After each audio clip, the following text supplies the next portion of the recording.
Yeah, I used to get on the mic. And by no means should I ever attempt. We are officially live streaming now. All right. Just thought I'd let you know that. Outstanding. So feel free to call everything to order, do everything, and in just a moment I'll get everything up on the screen for you. All right. So Again, we will thank go you. ahead and call to order. I think I have 9:19, so we're just a little bit behind, but that's okay. And this is our new council member orientation, Wednesday, July 10th, 2024. So we'll do a informal roll call. We have two of our three new council members here, Councilmember Marstiller as well as Councilmember Johnson. So we're so glad to have you guys with us. So while we have a quote formal orientation here, please feel free to stop at any point, ask any questions.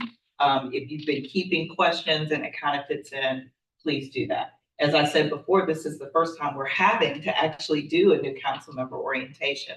So it'll allow us to take some notes and make improvements along the way. So in your packet, you should have a packet of information as well as, yes, your packet of information. So we will just start with the organizational overview. We're going to follow the agenda as printed. We're going to get it up on the screen. There we go. There you are. Outstanding. So we can move to the next slide. All right. So our mission and priorities. We are a catalyst for positive change to improve the lives of children, youth, and families in Leon County. I have not even said this to Holly or our team yet, but I would imagine as we get into year 4 or 5, we may even want to refine that mission a little bit more, because by that time we have been moving a little bit, and I am one that believes your mission should be really, really focused, but that is literally what we're doing. When the council was first seated, they came with 3 priorities: success in school and life, healthy children, youth, and families, and stable and nurturing families and communities. So as you all know, we provide dedicated funding to expand programs, increase access to family supports to ensure that our children, youth, and families are socially, emotionally, physically equipped to reach their full potential. I actually like to say for our children and youth to achieve their greatness, which is something I got from Cornell West. I personally believe success is defined by the outside world, whereas greatness is defined by that desire inside of you. Next slide. So there you are, our council members. Statutorily, we must have 5. So that would be our school board member, Chair Jones, our DCF representative, Vice Chair Watts. We also must have a county commissioner, Attorney Carolyn Cummings. We also must have the superintendent of schools, Superintendent Hannah, and we must have, literally just started, we must have a judge that oversees child and student law. And so that will be Barbara Hobbs, who will be joining us, and I'll be doing her orientation tomorrow. And then both of you are one of our 5 community members appointed by the governor. So you will see that we have one missing slot. So we have one more appointment that we expect will come toward the end of the year, when Treasurer Mitchell and Council Member O'Brien's seats are up for reappointment. So we will have 3 appointments that come from the governor's office. They may choose to reapply, and then the county commission runs that application process and provides the nominations to the governor. All right. And let's acknowledge that our chair has arrived, Chair Jones. There you go. I just want to come back to say hello. Hello. I'm glad to get back to work, but we've already met, but I just want to thank y'all again for agreeing to serve. I'm excited already, and the expertise that both of you clearly bring us on to take our council, I think, to another level.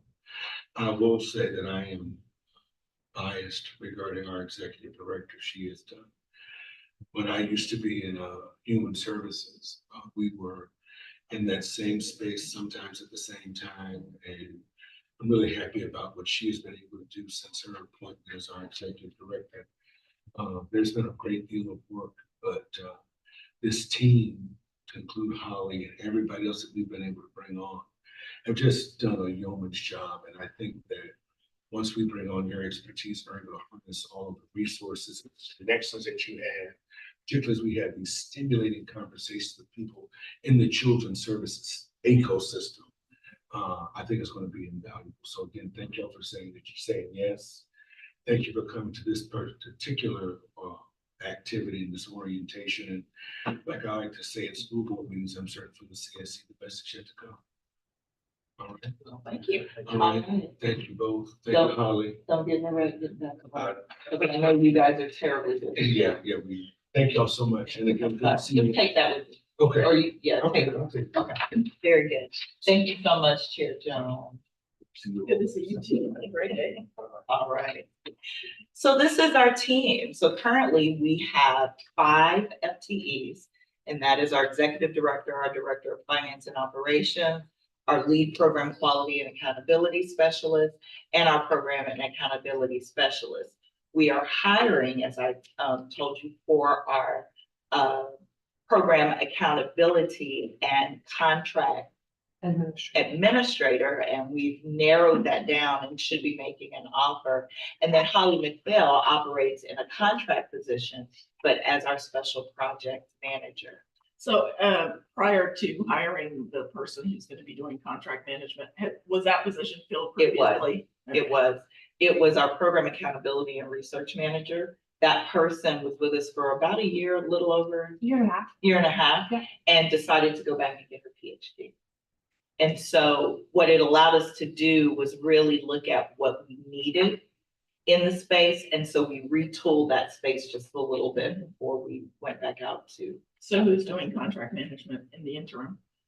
Dina is doing contract management. Dina, Prisha, and Jacinta are doing contract management in the interim, and they have been in that space. Yeah. The previous person did not do contract management, so it has always lived with our operations and then our program quality space. And then we also have contract staff for our legal counsel, Bryant Miller Olive. Our lead counsel is Christopher Rowe, and I think you guys know Fred Springer. Yeah. Both of them are outstanding, and the great thing is we have access to their entire firm for anything that we need. So it's been wonderful. And then John Grayson is our contract accountant.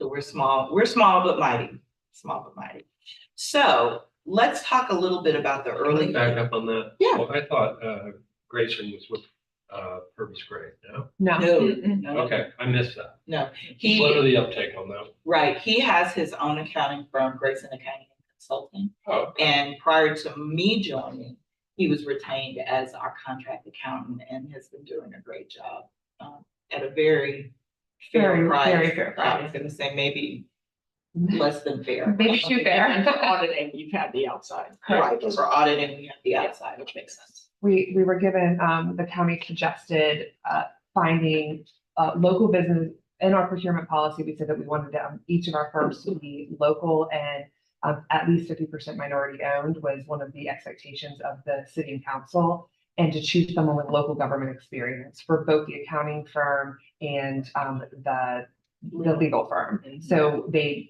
legal firm, they had a few more choices locally. For the accounting firm, there were not many that could meet our price point at the time that had the experience that we were looking for. And John came highly recommended and was willing to do the work for very, as you said, Reasonable. very reasonable. Yes. And so this is a bit of a timeline on the early history. And I will definitely rely on Holly a little bit on this because she worked as the contract operations administrator before I was brought on in December was when I actually signed my contract for being the executive director. But as you know, in November was when the council was approved by almost 70% of the electorate. In May is when the council was seated and sworn in. The way that the council got started was with a startup loan from Leon County government. They approved up to $400,000 we only ended up using about 160,000. So we have since paid that back to them. We actually did that, wow, June of 22 when I was here. We paid them back. So we are no longer in debt to the county. In 21 of September, the council adopted a 0.375 millage rate for that first term process. And so you heard some of that conversation between Superintendent Hannah and Councilmember Mitchell at the Budget and Finance Committee. And then in January, I started. And I was the first employee, and luckily I was able to retain Holly. And then Jacinta came on as our second employee, and we built a little bit of a team from there. In April, we did our first community investment cycle. The council was very concerned about the effects of COVID and what that meant for our youth. And so they decided that we needed to do a summer funding cycle in 22. And so that procurement went out in April of 22. And then in June is when our community needs assessment finished. So as part of the statute, before a CSC can fund any programs, they have to do a needs assessment. Statute doesn't define how that has to be done. Our council, I believe, took a very comprehensive approach and secured QQ research out of Miami. And this is the final one. We had printed ones and realized we only had mine, which is really bent up, beat up, but we're getting you guys bound ones. We've given every council member bound ones. But it is available online as well. And so they took that process. It was about a 9-month process that they did.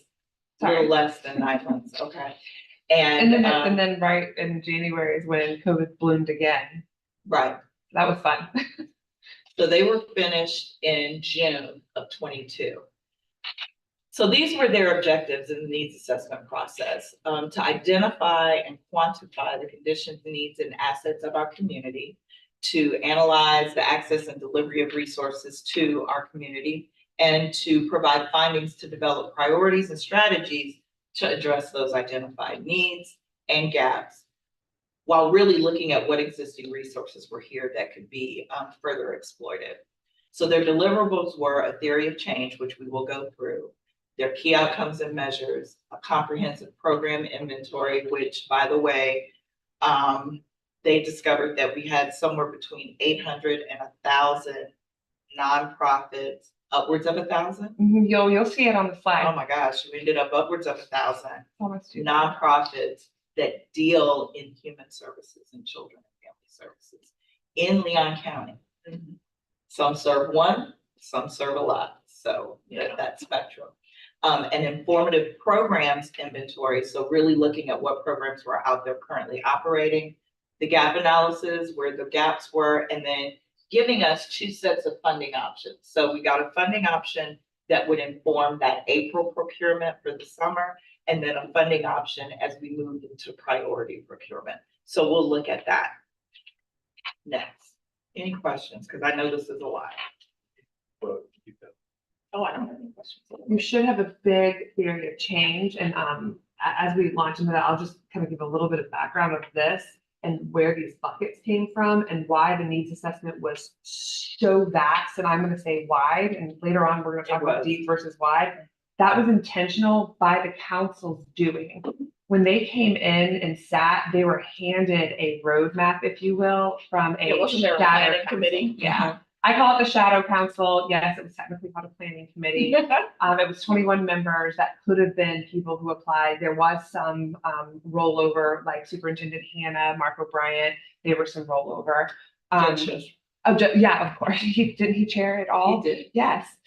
So they chose to, for the most part, take the overarching themes, which is where these 3 buckets came from. Originally, they made some slight amendments that people will dive into in a little bit about like what they added in terms of priorities, especially given that they were in the midst of COVID when this was going on. But that's where some of this original work started, was with that guideline. But because they were mandated to do a needs assessment, they said, let's take that toolkit or that roadmap from the planning committee to base our primary questions for this needs assessment on, but they did very wide and with the intention of hopefully going deep. But what we discovered, as Sika said, is how do you go deep when there's nearly 2,000 registered nonprofits dealing with human services, or children, youth, and families, and family support services, and do this all in a 6-month time period and in the midst of a pandemic.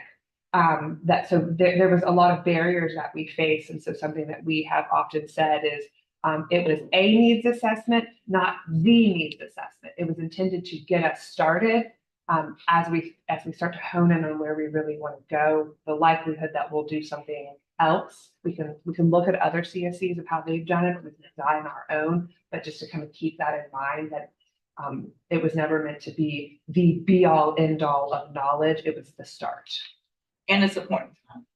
By the time they gave us this data, we're now, Well, then we added a question about, we wanted to understand the impact of ARPA funds on everything. right. Well, the reports from the ARPA fund distributions weren't out yet, so how could we know how effective they were in the time frame that we gave? So now with some of our partners that we've established, we're starting to kind of retroactively look at that to kind of fill that in where we go. And as we've considered potential funding opportunities, right, that might have been on the informative programs inventory, clearly we're headed in the right direction, because then, 2 months later, the state government would come out and release an initiative that was very similar, because they too were seeing the needs in the community statewide, not just here, and informative programs where the evidence says you should invest. So then they would supply funds. So then we would press pause on what we're doing to take advantage of ARPA. So there was a lot of that shell game, I'll say, in the very beginning. Yeah. And we'll get into some of those programmings. What I will say is the theory of change, we really try to ensure that everything we do matches with the theory of change, because this is how we are proposing to move the needle. So our 3 priorities: success, health, and stability. And then we have impact areas under those priorities. And so we chose to invest in school readiness and school age supports, physical and mental health, and then under stable and nurturing families, youth development, food stability, housing stability, and enhanced supports for caregivers. As they looked at that, we created the impact statements that go along with each of those. So when we look at success in school and life, we want to increase the number of children who are ready for kindergarten, socially, emotionally, and academically, and increase school performance, reducing juvenile crime among school-age children. For healthy children, youth, and families, we want to reduce infant and maternal mortality, increase health of infants, increase oral health outcomes, and have early identifications of any deficits that children might have, whether they're health deficits or developmental, and then increase resiliency and reduce the number of adverse childhood events. Then when we get to stable and nurturing children and families, increase occupational skills, increase food security, increase opportunities for stable, secure, and affordable housing, and then enhance the ability of caregivers to meet the needs of at-risk children and youth. So the way that we'll determine if we're impacting those areas is looking at what we call a subset of readily available data to be able to see if we're impacting. So while you see 1, 2, 3, 4, 5, I guess it's 9 underneath success in school and life, the needs assessment actually gave us twice that many. We just put a few of the more major ones in this theory of change so that our public and the council can see these are some of the data points that we're going to be looking at as we determine whether we're impacting the impact areas. And then, of course, ultimately, to ensure our children reach their full potential. So let me, because obviously we will eventually get the full needs analysis and all of that, but I'm just curious to know all of this. I get it. Mhm. But when the needs assessment was done, did that organization sort of take into account, you know, kind of what you were talking about. So we've got at the state and local level entities that are operating in all these areas Yeah. already, Yes. right? So did they kind of look at all of that, look at the services that are already being provided, and then Provide us with, determine that there's still need in some of these, because this is a lot. yes, so the easy answer is yes. And so I'm gonna jump I know you'll forward. get to it, but. Yeah, I'm gonna jump forward and then come back. So you all are probably aware of the conversation that Leon County is having about basically defunding Yeah, children and youth categories in CHSP. And the biggest argument against that is that our needs is, and they're gonna defund those to have all of those entities come to CSC. The argument, though, is when the needs assessment was done, it contemplates resources that are already being provided and looking at the gaps to give us opportunities to enhance and fill the gaps, or in areas where we haven't quite figured out as a community how to manage it or how to address it, come up with an innovative approach. So that's one of the biggest arguments against Leon County doing that, because you will create an even larger gap that's not contemplated in here. yeah. And we will take that up as a council because we received a formal ask from the county to consider replicating the CHSP process for the categories that deal with children, youth, and families. And I remember hearing part of that. Yeah. Discussion at a county commission meeting. And needless to say, I've talked with each council member, and each council member has their opinion about that. But we will discuss Yeah. that in a workshop after we get through the Yeah. term process and into the new year. So to further to your point, when you look at the needs assessment, they're data points that they collected for that point in time. And so we have baseline and then +1. So under success in school and life at the time, 54% third grade reading, 50% kindergarten readiness, 18 out of 1,000 in juvenile crime. When we did the +1, meaning a year after, some of this data is 2020, some of it was 2021, everything went down. So under success in school and life, under healthy children, youth, and families, birth weight, self-harm, and DV, and then stable and nurturing, poverty, all of that. The only one that was addressed and started seeing some impact was food insecure children. And there was a lot of investment, not only by us, Lots of but investment. lots of investment during COVID for that. Right. And so to your point from the budget committee, when you talked about food services and trying to determine what would be the best way to select those providers, one of the reasons why we negated that for the next year is because many of those providers were using Second Harvest. Second Harvest was an applicant. How do we determine which ones are using and which ones aren't?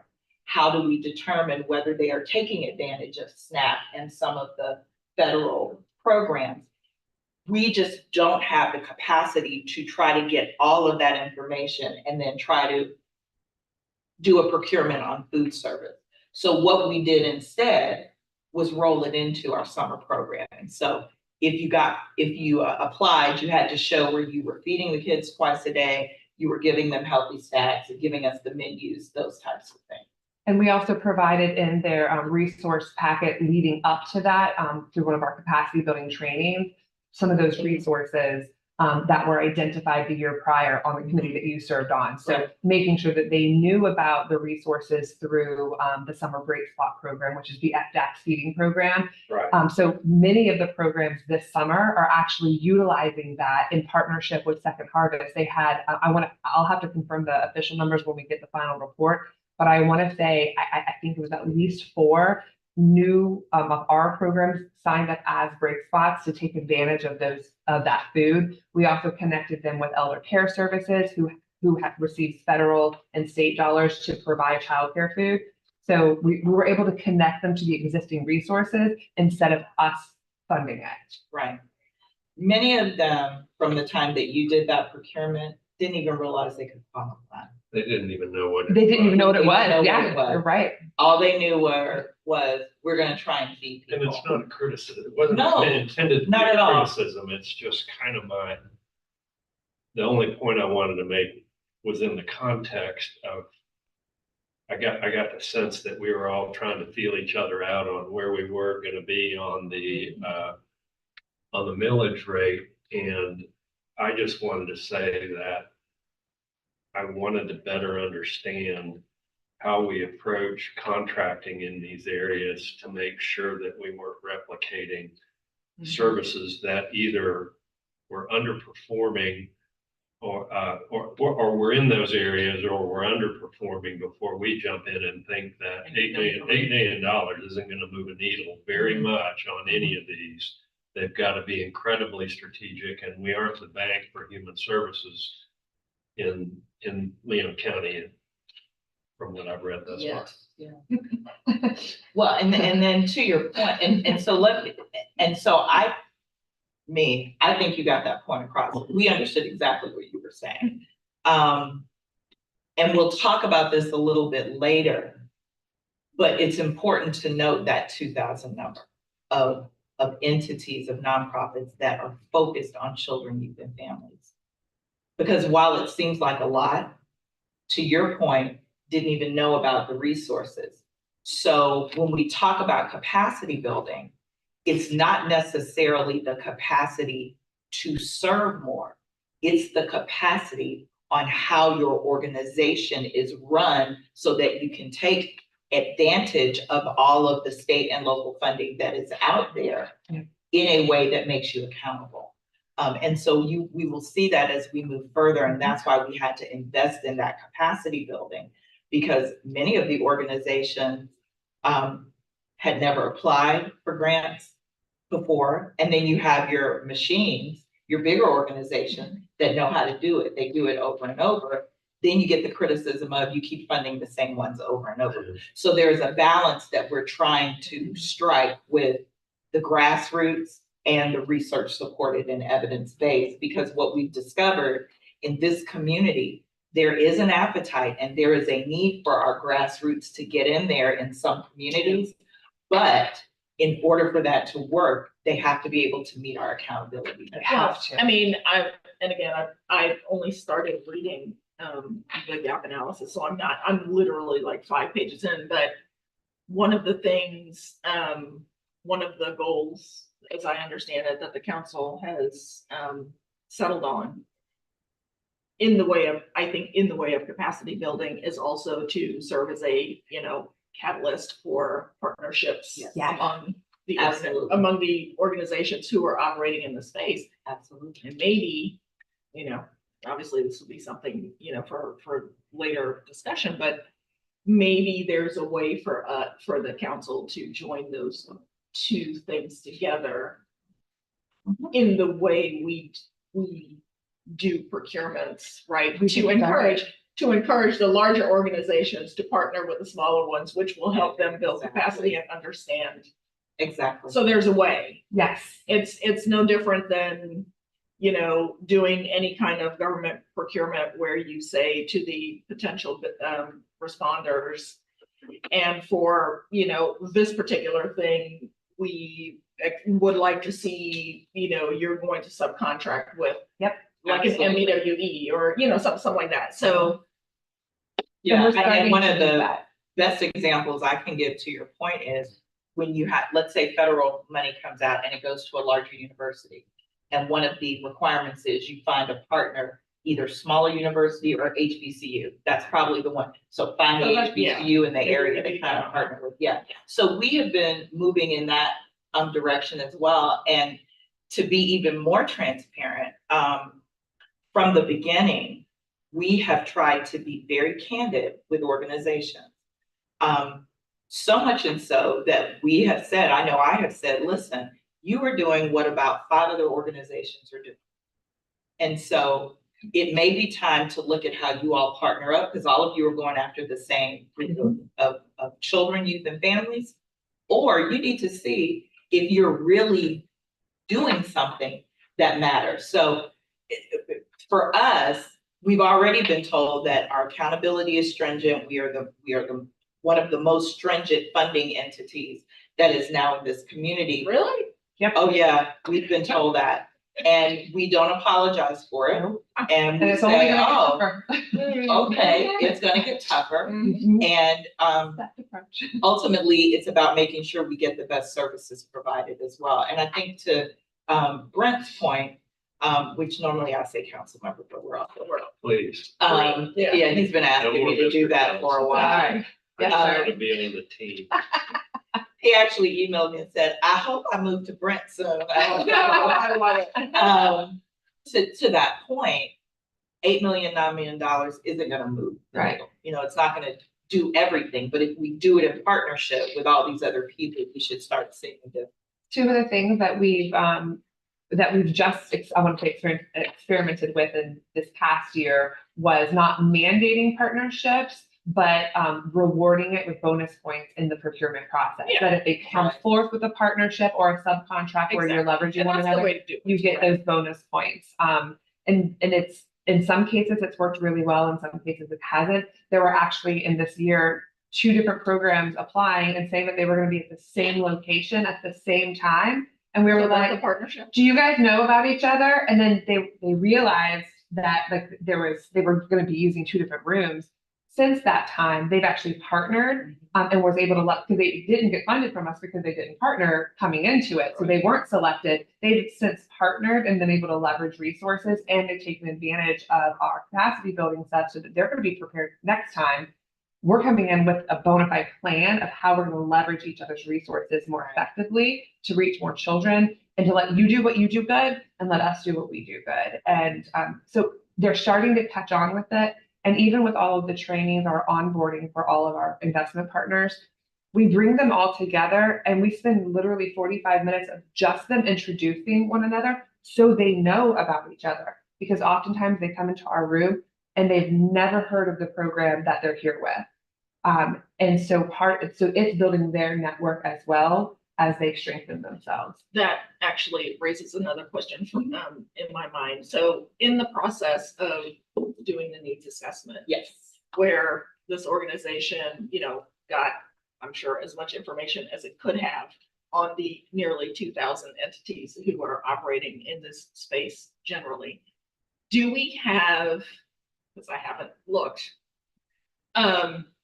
do we have a dashboard or a, thing online so that, Kind of. so I was gonna say, kinda, sorta, to help make that We're- connection, So kinda, sorta. we're rebuilding it. There were just around 1,800 that were registered nonprofits here supposedly providing services in Leon County.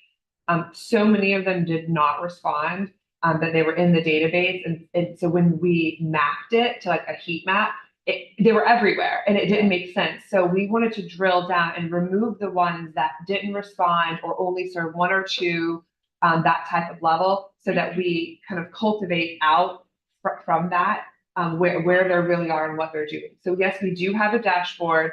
And as soon as this new position gets filled, they're going to be retooling it. It was operational. We had a license to showcase it for a year. And then no one was using it. So I said, instead of spending the money to re-up it, let's just wait until we can retool it to drill down a little further. So that is on, hopefully that will be operational. Our goal is by sometime this fall to bring that back up. But it's part of what we call our CPI, our comprehensive programs inventory. But of course that data is now from January 21. At how effective is it? Not so much. And so that's part of that, because that program accountability. there may piece be is a way looking into to, it. again, Drill it as down. entities, in order to apply for funding with us, they should be required to put their information. Exactly. Right, and That's what we're so, working Yeah. and to that point, so the sheriff's office had a portal they did. Somebody else had a portal they did. They And so discontinued that. Did you They hear did that? discontinue it, yeah, I because just they found couldn't this get out. people, they couldn't get organizations to input into Yeah, it. I mean, And so, there's gotta be some incentive there. well, and while we decided to press pause, because again, we only have so much bandwidth as a Right. team as well. we will also look at whether it is more effective for us to run that, or whether there is one that's out there that we Maybe can partner with that has more, or outsource it. yeah, or outsource Yeah. it. So it is on the list, and Yes. God bless the person that we hire in that program accountability, because they're gonna, The be good, moving the good fast. thing is that we have the data from, we really leverage 211, as well as UPHS, and then of course, everyone we funded and everyone that the city and county have funded. So if that's kind of, I want to say the bare minimum. When we first did the comprehensive, we included way more because we turned over every leaf possible, in that. So to answer your question, yes. Short answer is yes. Eventually. Have you all looked at, either findhelp.org or uniteus.org? Yeah, United was part of our program. yeah, no, Unitas was part of our look-see. I'm a little familiar with Unitas, from my earlier gig. It's one of those things that we've put a pin in and we'll kind of come back to. I know Unitas is What was really moved in a interesting, couple of spaces. and I'm moving over into a space where she's gonna say, let me talk about it versus me. No. But I would say that with this last statewide procurement for Medicaid managed care, Mhm. they have each of the managing entities making big investments in one or both of these. Yep. And so, Sunshine Health has a really good one. Yeah. Yeah, they do. And that's why we don't want to necessarily duplicate something. so If when we I had went one in, I there. went in, and again, I admitted to Sika that I feel like I've got my mouth wide open drinking from a fire hose on this, but if you look out at the different service areas that they're capturing in those two portals, they're designed to be almost the virtual case manager for an individual Right. that comes in looking for a service, because it's a closed loop referral system. So you're registered under food services. If Brent Johnson comes in looking for food service, it follows you through making sure the referral to the provider gets updated to know that Brent Johnson either followed Yeah. through on the recommendation or not. So conceptually, there are things that make a lot of sense to me. I don't know how much, I would really love to kick tires. And then, we're in an area, I think, that there's only one Medicaid or managing entity. I always get those terms Sunshine. mixed up. It's Yeah. Sunshine. Yeah. So That's when having a we discussion use with their them website. because they've got big money and big skin in the game. And if you look at their now expanded benefits that they're required to provide, some of them go even outside of healthcare. Mhm. Yeah. So to your point, so I have made contact with Sunshine Health, but so CSC Leon, the city, the county, United Way, as well as 211, have been looking at this, creating or determining the feasibility of having a community information exchange, which is exactly what you're talking about. So San Diego is like the model for that. And they have all of their human services are connected such that there's no wrong entry. Right. And when you come in to the fire station, for example, you might come in and they pull you up in the system and they see that not only are you struggling, but you've got mental health issues, you should be on medication, and so they can do that referral that gets you to the services that you need. So we're looking at that feasibility now and are gonna maybe pilot it with our transportation in perinatal. So I'll get to that a little further, but in perinatal, we are partnering with 211 for transportation vouchers. So we're gonna use that as a little petri dish, if you will, to see if we are ready to move into more of a coordinated information system that allows our human resources, our human services to all be connected so that everyone kind of knows what everyone is doing. And people that come into the system only have to give their information once, because that's a complaint that we heard a lot. I gotta give it to them. When they send me over here, they ask me for it again. Then when they send it over here, they ask. So, and to go further, we've even talked about how we create this wallet. You know, is it an electronic wallet? Is it giving access to electronic health records? So it's all of that we're trying to look at as we try to make things easier for people to access. So Right, I'm gonna just shut that door. So Okay. there's, and again, I just spent 30 minutes on this yesterday afternoon, but there's some, and I didn't understand how it was working, but private licensing, private label licensing around Find Help or Unite Us that would hopefully facilitate, you know, a county like us being able to enter through one portal, all of those service providers Correct, that are right. referrals for people that are getting funded. So think like, I'm yeah. just saying, if you're getting, a criteria for getting funding from us is that You you have to be, Yeah. yeah, and that was what the sheriff's office. and that was the not able feedback to- loop is if not you're able not to do. responsive to referrals into there, we Right. get that feedback. Right, So what's really Right. beautiful, and we won't belabor this much because I know we have a ton to get through. right. Two things is Unitas has been approached and discussed in that larger conversation that the county is leading. That they're one of the providers. Sunshine Health has also been talked to, that's not the right word. Incorporated, brought into the discussion because of understanding their closed loop system. In addition, how we handle our housing here in Leon County, we have a closed loop referral system that a similar provider like Unitas is already operating. Who's paying for it? It's a conglomerate. There's federal dollars that come down into it. I want to say that it's the BBCOC, It's the Big Bend Big Continuum Bend of Care. Continuum. It's required federally that they use this closed loop system for this continuum of care. They're leading it. We're not, but like we're aware of it. So we're seeing these different pockets that exist. On top of that, we use WebAuthor, and our Early Learning Coalition is also using it. So we've also talked about, again, this is a wish list item because we don't have the bandwidth to do it internally yet, is even within the system that we have, which is required that all of our providers input their data into, how can we leverage WebAuthor as the player or potentially a convener, or at least being able to build an API as we create that data lake that would pull from all of this. WebAuthor as our provider contractually has said, yes, we're willing to play nice in the sandbox. That's great. We can already test it out with 211. We can test it out with ELC. So conversations are happening, but again, it's one of those, I'm gonna say, a wish list item. Eventually, Yeah, it'd be amazing if we had like an MIS specialist. This is all they did all day long, but that's not gonna happen anytime soon. yeah, well, we will get there, through these continued conversations. for Absolutely. sure.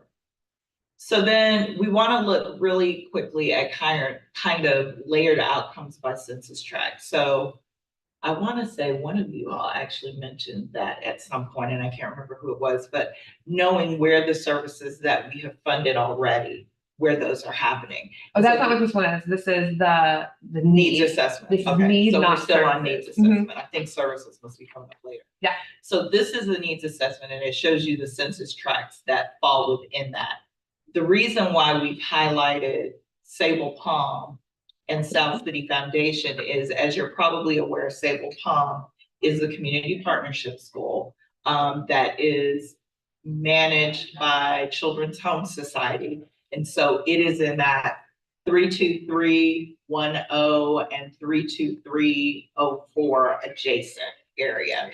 And then South City Foundation, of course, has now been stood up. They've got a new ED, right? ED, and they are doing that purpose-built model. And so it is that census tract that you see there, that 10, 01 and 02. 02, and 01.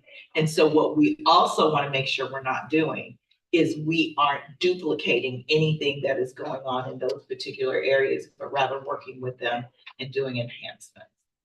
And so These the are the coloring census tracts that were identified in the needs assessment. and the coloring for these, we took like things like gun violence, family poverty, our child poverty, food insecurity, and we layered them all together and to kind of show that. We could have shown the 5 slides that we normally do where you see all of it constantly on the southwest side, like northwest, southwest, south. It's constantly there, but we layered it by census tract to show that there are some other pockets outside of zip code. And so we're trying to move away from zip codes and move toward census Census tract. tract. We haven't fully made that transition, but that's what we're working toward. So the darker the color, the more, the lower the numbers for everything, or the higher the numbers for everything. So where it's darker, you've got multiple Higher incidence needs, rates. yes, higher incidence More of need. violence, more need, lower kindergarten readiness, lower third grade reading level, graduation, you name it, it's lower there. Yeah. All right. And am I looking at that in a way where are the zip codes overlaid in that, or it's just So- a census tract? So Okay. kind of, That's a wire in there. It's not. Well, drawn I'm into- trying to think, Holly, it's this line here is it, in between is where Yeah. the census tract, like if I pulled those up, you would see that it's basically, and it cuts right down, like it's like Monroe, west and south yeah, is basically, and it's kind of like Yeah. over there. But some of the stuff that's over here, that kind of pops out over here, or maybe even in this Cross Creek area that often get missed because they're sandwiched amongst high affluent areas. And so that's why we're trying to move more toward census tract. This is Doak Campbell Stadium, if you were curious what this white area was. That's Doak Campbell Stadium, and then 501, I believe, is the Capitol. so when you go, I'm sorry, when Yeah. you go this way, that's Fort Braden. Yeah, this is Yeah. Fort Braden out here. And then this is Old St. Augustine Road right here. So where we're located, quite literally, is right here where my little dot is. Yeah. So right adjacent to this pocket, that's oftentimes, So you know what, Holly, next time we do this map, let's put us up there. you'll see it later. And this Okay. was the end of the needs assessment, those other deliverables. That's the total number in the CPI, 1878. So the key outcomes there, so this is a summary of the needs assessment, as she said. So key outcome measures, the inventory, so almost 2,000, the informative program inventory, so there are 363 evidence-based, evidence-informed, not based, evidence-informed program and or models. And then we got 9 immediate actions that CSC could take. Can I ask a question about the informative program inventory? Is that Outside, outside? So, yeah, so. ideas. Right. Yes. Okay, Yeah. got it. Yes. So so they took those 3 priority areas and those 8 domain areas. When we broke down those 8 priority areas, there's actually 18 subdomains.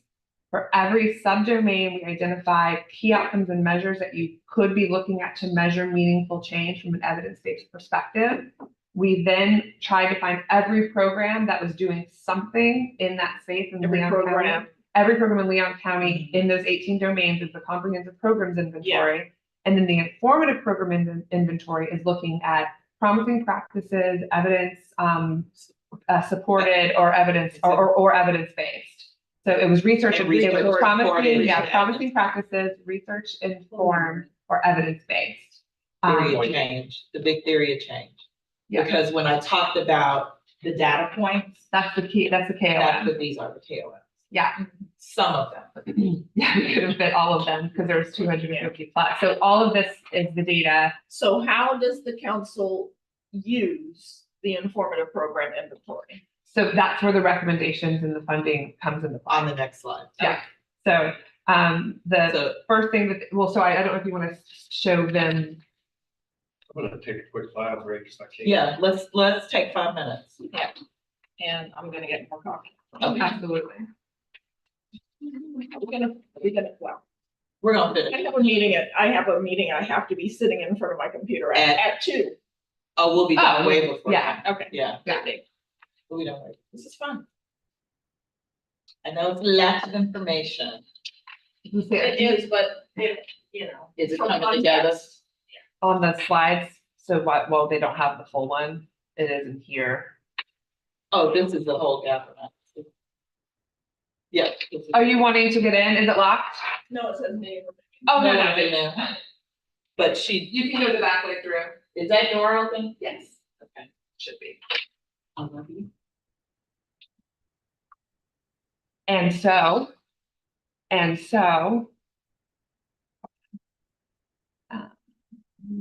we're just taking a break. I have to find the Zoom. There it is.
We're back Unmute. on, and I'll take us full screen so that we can keep firing away. So before we go through the needs assessment and recommendations, in your package, right behind the agenda is a whole PowerPoint on the CPI, IPI gap analysis. And it really boils it down for you. We'll talk about some funding options. We'll talk about a little bit of that in the recommendations. But as you're on the plane, if you want some reading material, Yes. there you go. So we won't go through it, but it's really interesting. It really is. So as we finish up this portion on the needs assessment, we just talked about how they gave us 9 recommendations. And many of those we have addressed in some manner. So number 1, focus on the gaps through after school and summer programming. So we created recurring funding to support expanded learning, summer learning. We just completed. Our third round. We're in the 3rd round Yeah. now that will complete at the end of August. Each one got more stringent and more focused. And what I will say to you is one of the things that we will bring to the council as we look at summer funding for 25 is how we do that summer funding. We talked a little bit about it and move it into after school time so that we are able to follow the kids and really see what the impact is. And as we get into this kindergarten readiness roadmap, we know that there is a gap for some children between coming out of whatever their childcare situation is and going into kindergarten without hitting that VPK. So how do we get more kids into school readiness so that they get that VPK? And in the case where they aren't, is there summer programming that we can provide to try to fill that gap so that they go into kindergarten better prepared? And then, so foster collaboration amongst providers, we talked about that. So one of the things we have is an MOU with the city and the county. We created this trusted people group that meets, and those are the people in the communities, especially the more disenfranchised communities, that those folk trust and that we can get those resources out that already exist. Provide strategic capacity building. So we are contracted with UPHS, and any to do that capacity building. We currently are on the tail end of our initial contract with them and are looking at what our next steps are with that. I think ideally what we want to look at is doing something that allows for that professional development in the capacity building space. So we'll talk a little more about that in front of the entire council, but instead of doing Grant seekers. yes, grant seekers, rather we would be looking at people who want to continue that process of learning, whether or not they get our grant money, but we're thereby helping the ecosystem more and more. And I know that sounded convoluted, and it did on purpose because I can't say what we're doing quite yet and have it all. Okay, so this contract that you're talking about, so what kinds of things? So What are they teaching these entities to do? So the way we have the contract, we have any that works on the front end for technical assistance for any of our procurements, and UPHS that works on the back end with any of our applicants who do not get funding. What's the first acronym? I'm pretty familiar. The Yeah. Institute for Nonprofit Okay. Innovation and Excellence. Their executive director is Robert Blankenship. Blackledge. I don't know why I want to call him Blankenship, and I do Okay. it all the time. I keep Blackledge, calling him Terry, so I don't know. who originally was with Domi. So he is their new executive director and is working really with us hand in glove on that technical assistance piece up front. So it's really getting into the nuances of all of our procurements and helping to And run that helping folks technical assistance respond to to them? apply. Yes. Exactly. So like what we asked for, like the partnership thing, and he Yeah. talks them through that. He talks them through and helps them. Budget get connected. expectation, this is how you write a budget. Logic model, this is what a logic model is. They have their own funding sources, those two entities. Why do they need CSC money? They have their funding sources. But, and they do provide it to the extent that their money allows them to. But what we were asking was really targeted to what we wanted. And so with that, we felt it prudent to procure the contract, because what we're asking for is even more stringent than anything that's ever happened in this community. And we did, and quite honestly, like, for us to do that work, we don't have, again, No, we don't have the I understand bandwidth. that, but Yeah. I was just trying to, and again, I just haven't gone over and looked. It's like, they have a funding stream to do that. It was super tailored to our specific needs. We gave them the training agenda and the topics that we asked them to develop core training for, specific to our needs. And not CPHS, CHSP have similar contracts with them to do that work for their procurements as well. I mean, at some point, we gotta get to where we're all working off the same set of standards for expectations for the providers to be able to, in this space, if they want money. Well, we're not gonna lower ours, sorry. No, I know, that wouldn't have been my I got goal. it. So we are working to become the standard, the gold standard for accountability. That's part of the conversations that we have with the city and county. I meet with them every 2 weeks and we talk through this. Okay. Of course, we can't make any other entity do anything. Mm-mm. And I think that initially, because we have such a small team, we are looking at ways, and the council agreed that we have these entities, so let's pull them into this. But as we have moved now into year 3, we have the ability to think about that differently. And so we are thinking about that differently. And that nice retooling that we get to do with our That team. nice retooling with our Mhm. team and with additional entities that provide similar services. In addition to the training and the certifications that say this entity is good in this space. Or Target inequity through access to resources. So they're required to target neighborhoods identified as most of need from the gap analysis. Prioritize prevention and early intervention. So the majority of the funding we target to families with kids 0 to 12.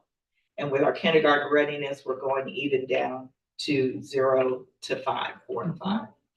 Bring awareness to current resources. So we're working with 211, all the partners, trying not to reinvent the wheel. What we consistently heard when we went out in the community and did these listening sessions, we would ask, have you heard of this? No. Have you heard of that? No.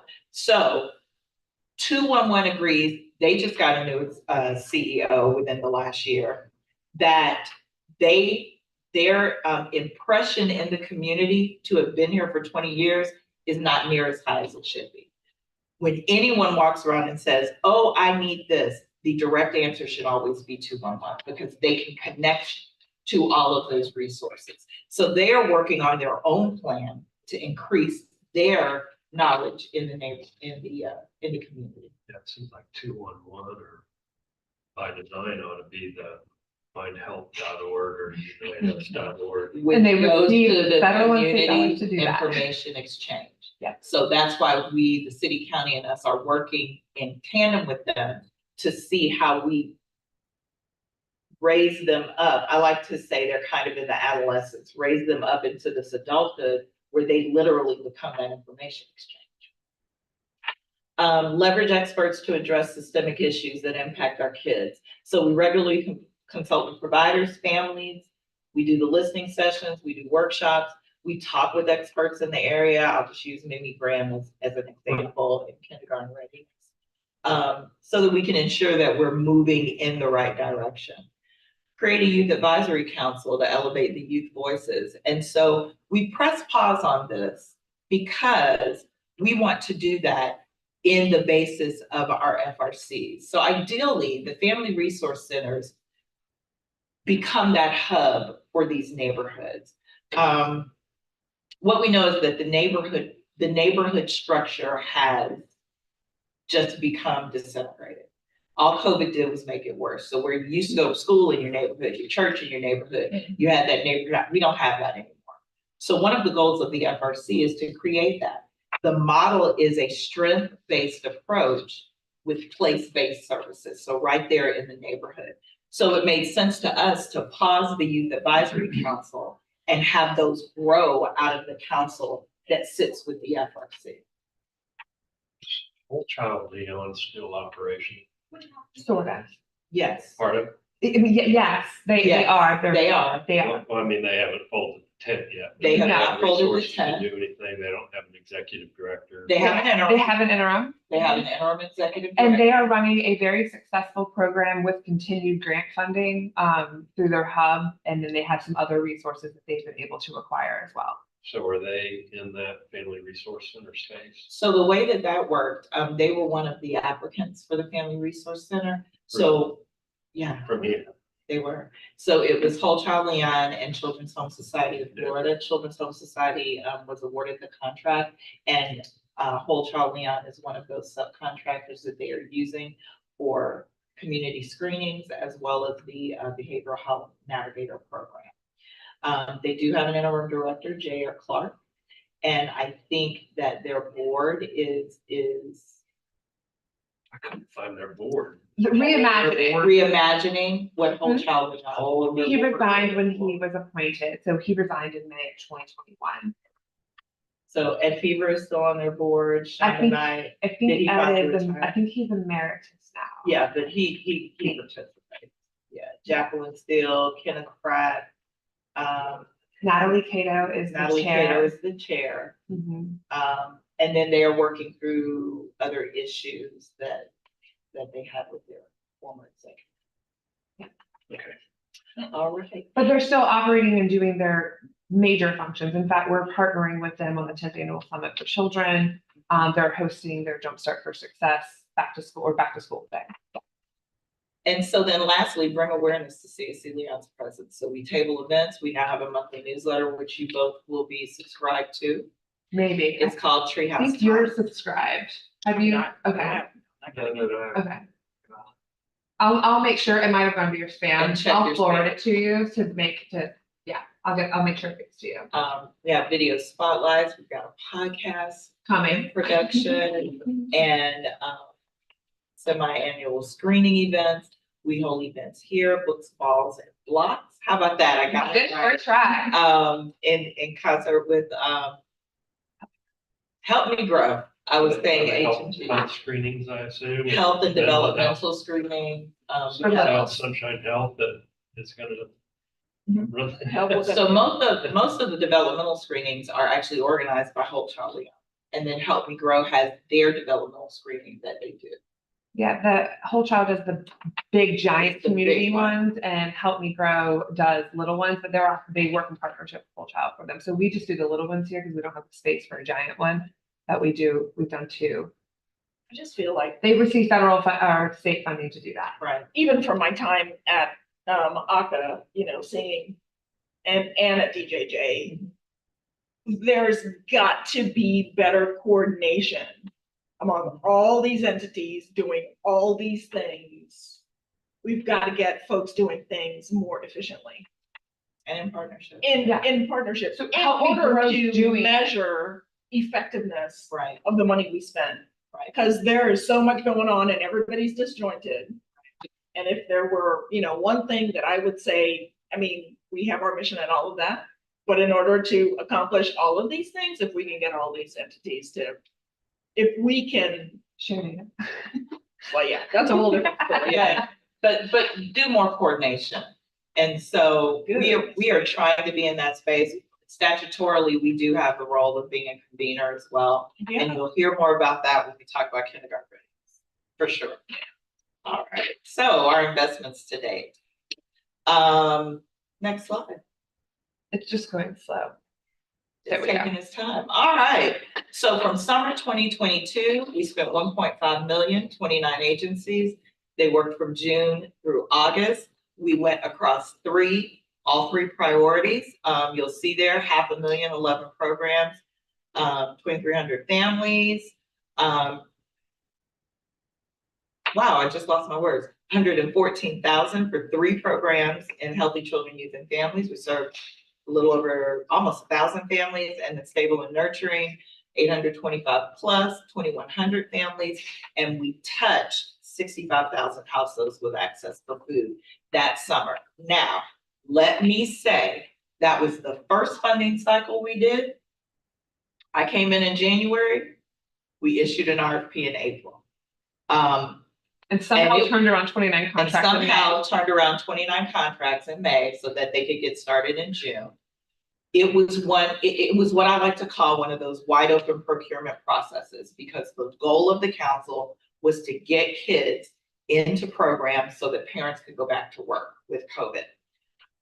We will show you some of those outcomes, but if you are looking for real data points, you're not gonna see it with this procurement, and we've been very Yeah. open about that. And those, I mean, this is great. This is all we have, This is really. good. We just know Yeah. But where these are not outcomes. These No, are- no, no. These are this is widgets. just- Yeah. This is widgets, that's all First it was summer, meant to be. that's all we had was All widgets. We can break it down where, like we could do a heat map Yeah. for you, that's, Right. that's it. Yeah. And I think we did satisfaction surveys. We did, and we got good satisfaction. Yeah.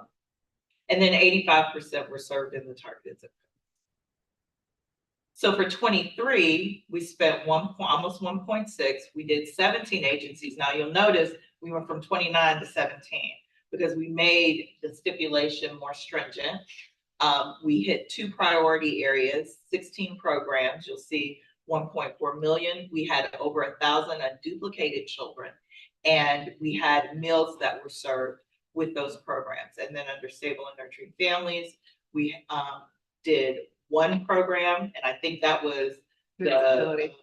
evaluation team that Brent served on for 119. We got that many families that access food, that many meals.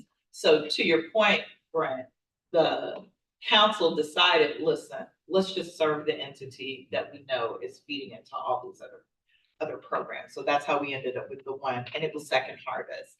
And then in the summer programming, you'll see we went down with the number of agencies because we required more of them. I think that one, they had to do 4 weeks, they had to do It was 4 weeks, half, at minimum half a days. minimum half And days, 4 and they had days, to yeah. have feeding as a part of that.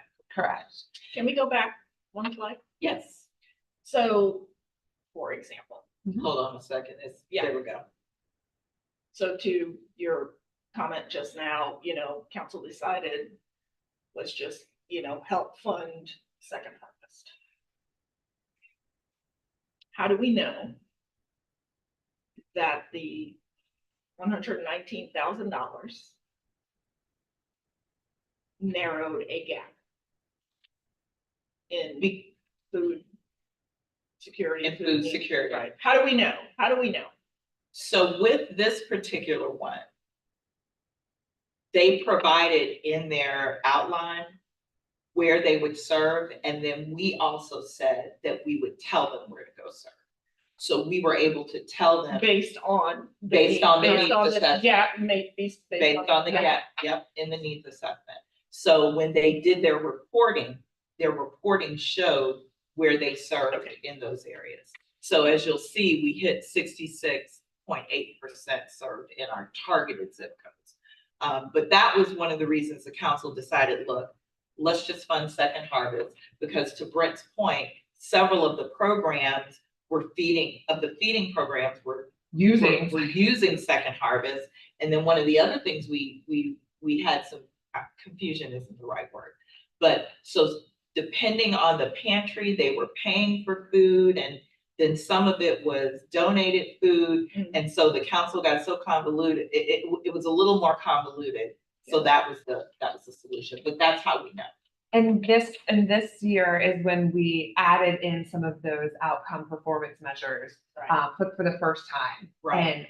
And I'll be the first to say that we intentionally, I don't want to say set the bar low, but we wanted to grow with the program. So we told them it's going to be more than what you saw last year. The application is going to be more rigorous, and the expectations if you get funded are going to be more rigorous. In 2024, another step up. In 2025, another step up. And we're intentionally growing and providing the necessary support so that they will succeed. Should they take advantage of the training and the tools that we provide them. If they don't, they won't succeed and they won't get funded. So this is just an example of one of the questions that we ask. I can provide you the detail for the food if you're interested. I think you're Well, both I'm interested. interested to find one area that I can get my head around a little bit and say, here's where we are on baselines. Here's where we evaluate that baseline, whether it's by census tract where children or children and families are food insecure. These are all the players that we know that are pouring resources in there. And You want to go deep? why are these children and families still insecure? What is the metric? When somebody tells me gap, I want to know that there is a gap that says they're food secure. And so, if So, that's a realistic goal, because so it is a realistic goal, and we're gonna get to that when we get to strategic planning, Promise. promise.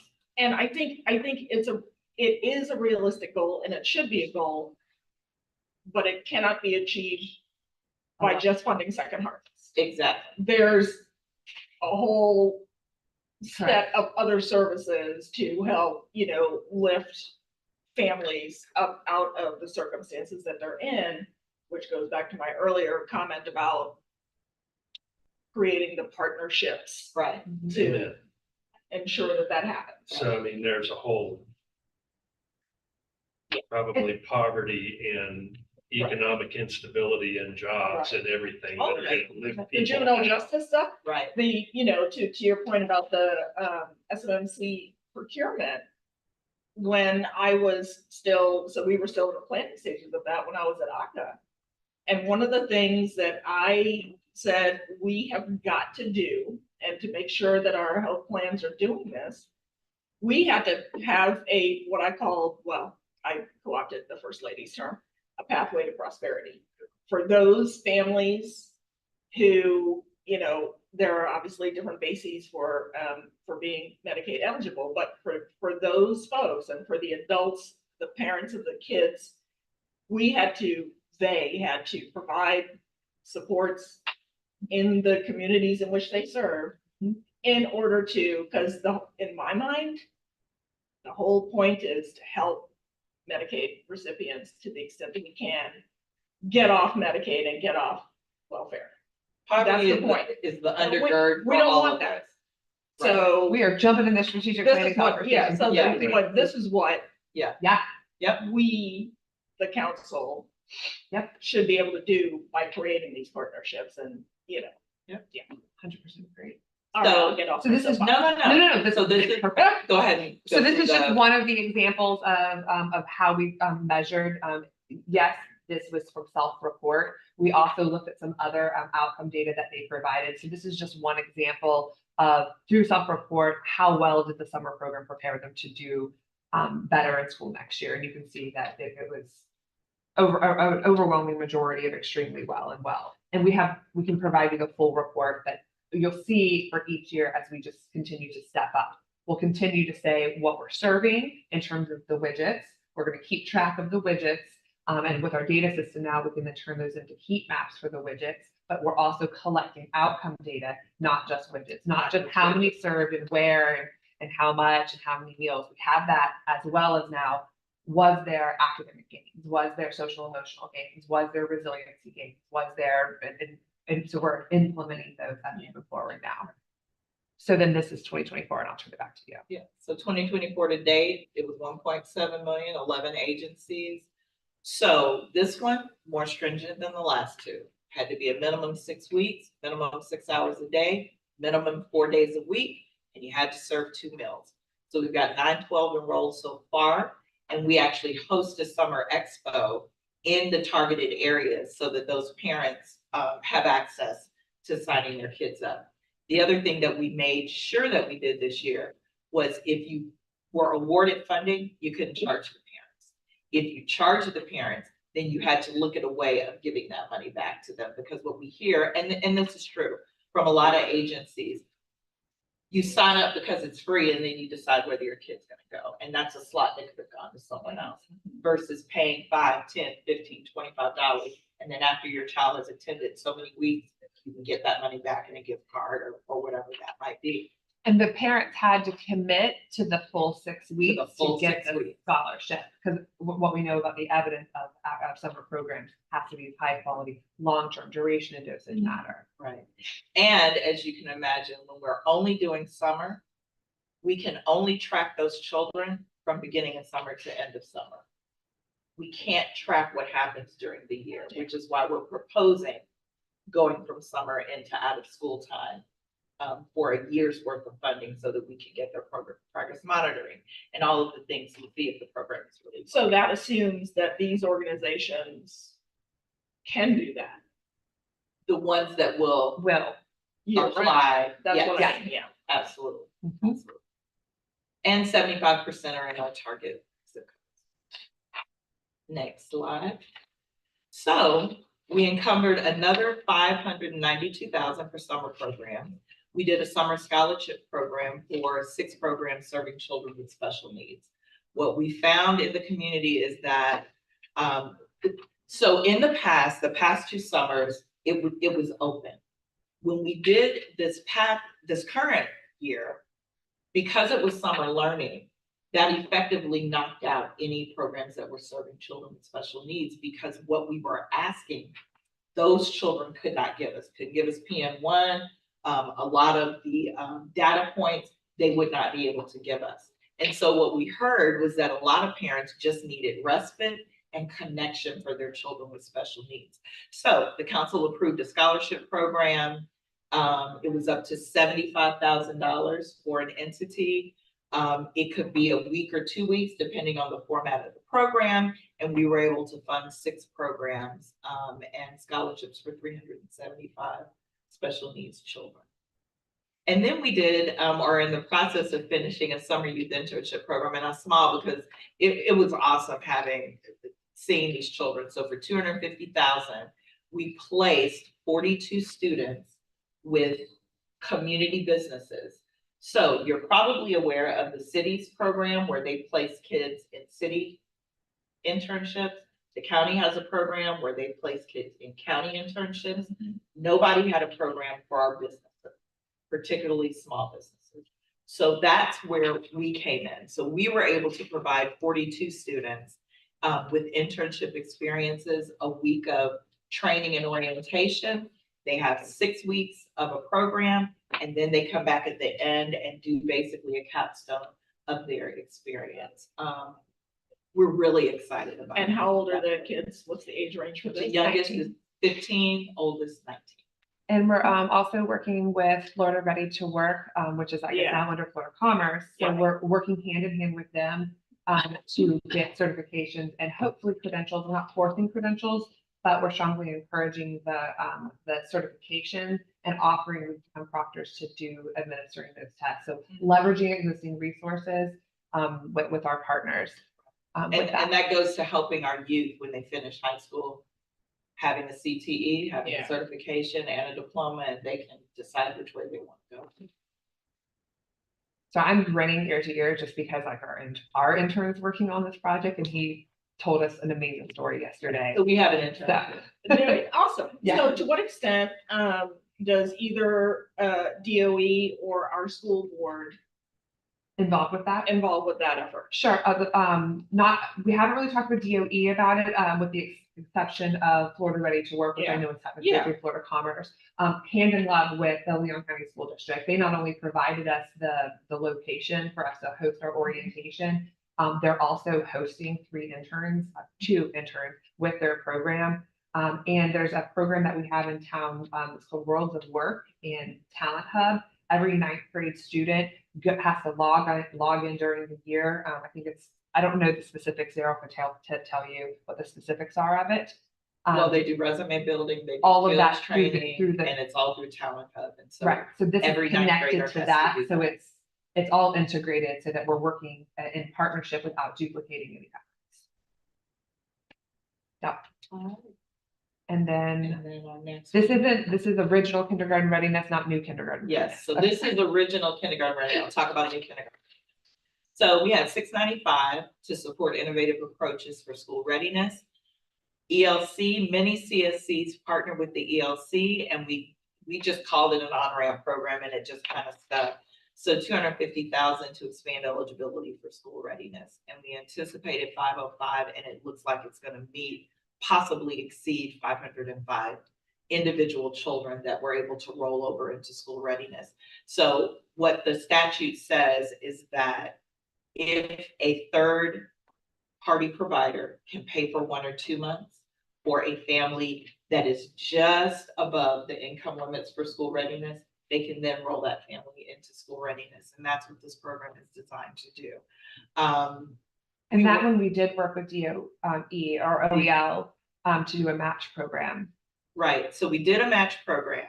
Well, we didn't do it. ELC did a match program because our ELC serves 6 counties. So this would just be for Leon County. The Division of Early Learning said, okay, well, for every dollar that the CSC puts in, we will match it so that you can serve children in those other 5 counties. So it really, the impact of this is about $4 million. And then we did Rebound and Recovery. And so Rebound and Recovery was a specific program developed out of Hurricane Michael for the children and youth in that area that really were impacted socially, emotionally, and mentally. And so for 445,000, it's an 8-month program where it supports pre-K3 and pre-K4 and resiliency. We got 56 classrooms, so all of the pre-K3 and pre-K4 classrooms in Leon County. So this is a direct partnership with Leon County Schools and serving 862 youth. Originally, this was going to be K through 2. And when the governor and first lady released the resiliency curriculum for all public schools, K through 5, we backed it up and said, okay, so how can we dovetail that? So that's when we dovetailed to pre-K3 and pre-K4. I will tell you, we've gotten their final report, which we will present to the council. But what we can tell you is that when they did the initial testing, because they do an assessment at the beginning when a child rolls in, 97% of the children that did that assessment could not recognize emotions at all. Could not recognize whether someone was happy, sad, angry, upset, all of that. And what we know is out of COVID, they saw people in masks, they were in their own houses. And if they were in a house where there was a lot of trauma going on, all they saw was a trauma response. We are already seeing significant gains in the children that have participated in this. Look at that. So what does 56 mean? Oh, and Classroom. 56 classrooms. Oh. There's space. I'll fix that. Yeah. My bad. 56 classrooms. And they also did teacher training programs and parent training programs that we didn't put everything here. You'll get that Yeah. full report that Guidance shows. counseling, teachers aid. They were able to even expand it so that it goes and touches any of those professionals in that school. So at some point is the goal then for the PK programs to change their curriculum so that it bakes in some of these emotional and behavioral supports so that we don't have to supplement the funding on that? Or I'm just trying to understand, because you've got these PK3, PK4 kids for a certain period of time during a day. And there's some sort of curriculum that they're supposed to be following. May not be the right term, what a PK3, PK4 does, but so we're coming in and inserting some programs who define these portions of curriculum that were designed to be behavioral and mental supports that were going into these PK3, PK4 programs. So it was designed by FSU. So that's who designed it. And they actually have Rebound and Recovery at various sites throughout the state. We just hadn't had it here. Okay. Now, as far as how we move away from the funding, there would need to be some other funding source to come in. So either another funding source to have it with us, to take it over. I don't know if that would be the public schools. We've got a school board member as well as the superintendent. And part of it's the that are teacher there. training. Part of it is the teacher training. And unfortunately, the turnover in pre-K classrooms it's just exorbitant. And so we're going to have to continuously train the teachers. So that was a really big part of this. They were doing a modeling approach, teaching the kids that the teachers were there watching them. so that they can learn, so that the teachers won't need as much support as they move forward with it. But until we can solve the early childhood teacher crisis, this is something that will continue to need to be funded unless we have a. Well, and ideally, this should help with teacher retention because one of the things that's important to note with these 56 classrooms is that students have to screen into pre-K 3 and pre-K 4. So this is not just a parent saying this pre-K 3 and pre-K 4 is close to my home, so I want my kid going. Most of the children that are in these classrooms are screening in with some sort of developmental issue. Some of them are nonverbal. Some of them have emotional trauma. So that's why it was important to try to get it in these classrooms, because those teachers and parents needed some sort of extra support to try to move those children forward. So it's a very good question because Yeah, I mean, the question ultimately, if I'm hearing you correctly, is, are we gonna be doing this Forever. for time immemorial? right. I mean, And Like your comment about Medicaid, the I think goal the is to get answer- stable and off Medicaid. right, Yeah. I think the answer right now is we don't know. We do know that it is doing what it's because designed at some to do. point, the school I district, get and that. whomsoever should have this baked Right. in Right. and become part of, because when, I think I heard the other day, you know, they do their ad valorem taxing for things, know what I Absolutely. mean? So, Absolutely. Or do you find a private funder that's willing to come in and pick it up and do it? So we've got the Bainham Foundation, we've got various foundations that are all. FSU doing the curriculum, if I understood you right, and you've got teachers in a school system that are designed to deliver it. So I understand as an interim funding support to get those two partnered together, but I just like thinking about what's my plan Some out. point, exactly. yeah, So that Yeah. you have resources. That so that we can go redirect those resources. to And- something else, yeah. Exactly. Once they Exactly.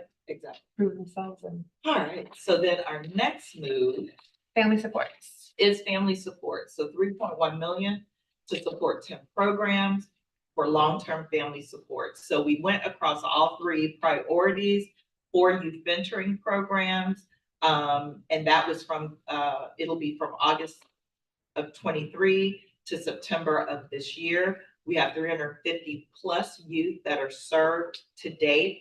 And one of the proposals we have in the budget that will come before the council is funding, I was gonna say funding those 4 programs, but it will be the programs that are approved for re-upping for 9 months, because we want to roll youth mentoring into the summer and after school, moving through the year. And then we had 963,000 for youth mental health and resiliency. And that is a 2-year program. We have 170 plus families served to date. And then 1.2 for 3 family strengthening programs. Again, a 2-year process. And right now we're at 210 What does family strengthening entail? Family strengthening, well, and so it can run the gambit. So for example, let's take legal services of North Florida. Many times family need just minimal legal services, which you probably know, but they're not able to access that. So by going through this legal services program, they're able to access what they need to get through the court system and thereby stabilize the family. The other programs we're running, Holly, you know, I can't remember. them off Sure. the top of my head. So the things unique about the bottom 2 is that they were evidence-based or evidence informed. The top 2 were just promising. The top 1 was Yeah. promising practices. So family strengthening, that was a counseling program, after hours counseling run by the Oasis Center for Women and Girls, and then the 24/7 Dads program, Girl Circles, the one above, and youth mental health. Family strengthening, the other one was 24/7 Dads with Carter's Corner, using that evidence-based curriculum and folding that and making that available. So there was some very specific criteria that they had to choose evidence-based programming of how they were going to do that. So, and they had to be listed on the Washington Clearinghouse for them to be Right, selected. and really it's more evidence informed than it is, or research support. Research-based evidence. Yes, all of that. Yeah, Because there are the 3 things that these folks, you know, Yes. sort of break Right, down into. right. And we're calling it research informed or evidence informed, because some of it, even if it's evidence-based programming, how it's implemented, it matters. Right. And That is so- true. and Right. So, and we have So support. in there's gotta place be to some ensure. fidelity Yep, to it. exactly. Which reminds me, if at some point, the council needs someone from, say, DJJ to come in and really drill down into what evidence-based means Mhm. and the fidelity in applying that. That's what that agency does with its contractors. Yep. So, I would strongly, suggest and recommend definitely that y'all reach make out that to connection somebody for to come and Manning. do a presentation on what that really means. And we did a little bit of that. Our former team member did a little bit of that. And Van When we were Landingham talking is about, training the board. Yeah, when we were talking about kindergarten readiness and then Van Landingham, which we'll Yeah. get to. Yeah. But I talk a think little bit that about that that too. really should be and would be part of capacity building at the end of the day. Agreed. Absolutely. Because And- we're making our entities I would love to more- make that connection for Absolutely. any, because I'm Yeah. just, side Yeah. note, I'm just gonna write this down, and I know we have to get through it, but that was supposed to be part of that pre-application work. Yeah, Right. And I think it could probably be strengthened, so I wanna make that connection for even just what they're doing. And then the other thing I'll say as we talk about that is one of the things we really discovered, and I think I said this before, the grassroots organizations in this community are overflowing. And so many of them, literally, I use the code example. You gave the kid the code and somebody said, oh, you should get a nonprofit. So now you got a nonprofit called Codes for Kids, when really you didn't need a nonprofit. All you needed to do was partner with organizations that already touch these kids and further find out why the code isn't there. And what do we do to address that? So, yeah. Agreed. Just real quickly, so that I can get my head around some of the monitoring on it. So in Success in School for Life, we spent $955,000 distributed between 4 youth mentoring programs.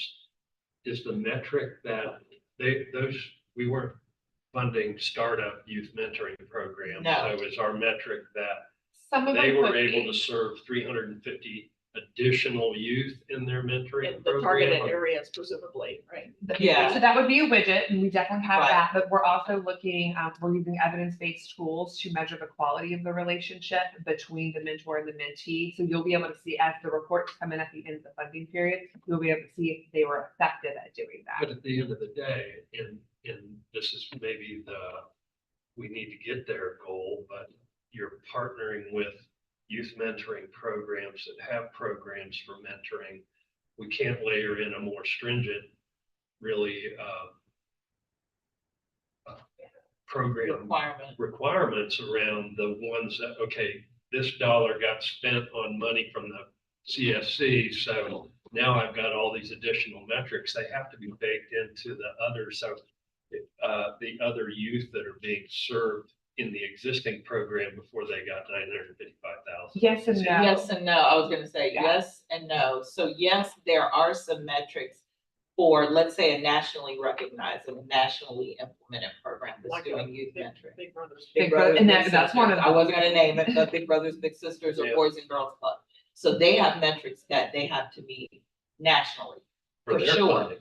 for their Correct. funding. However, if they're going to accept our funding, there could be extra metrics and there are extra metrics that we're asking them to capture.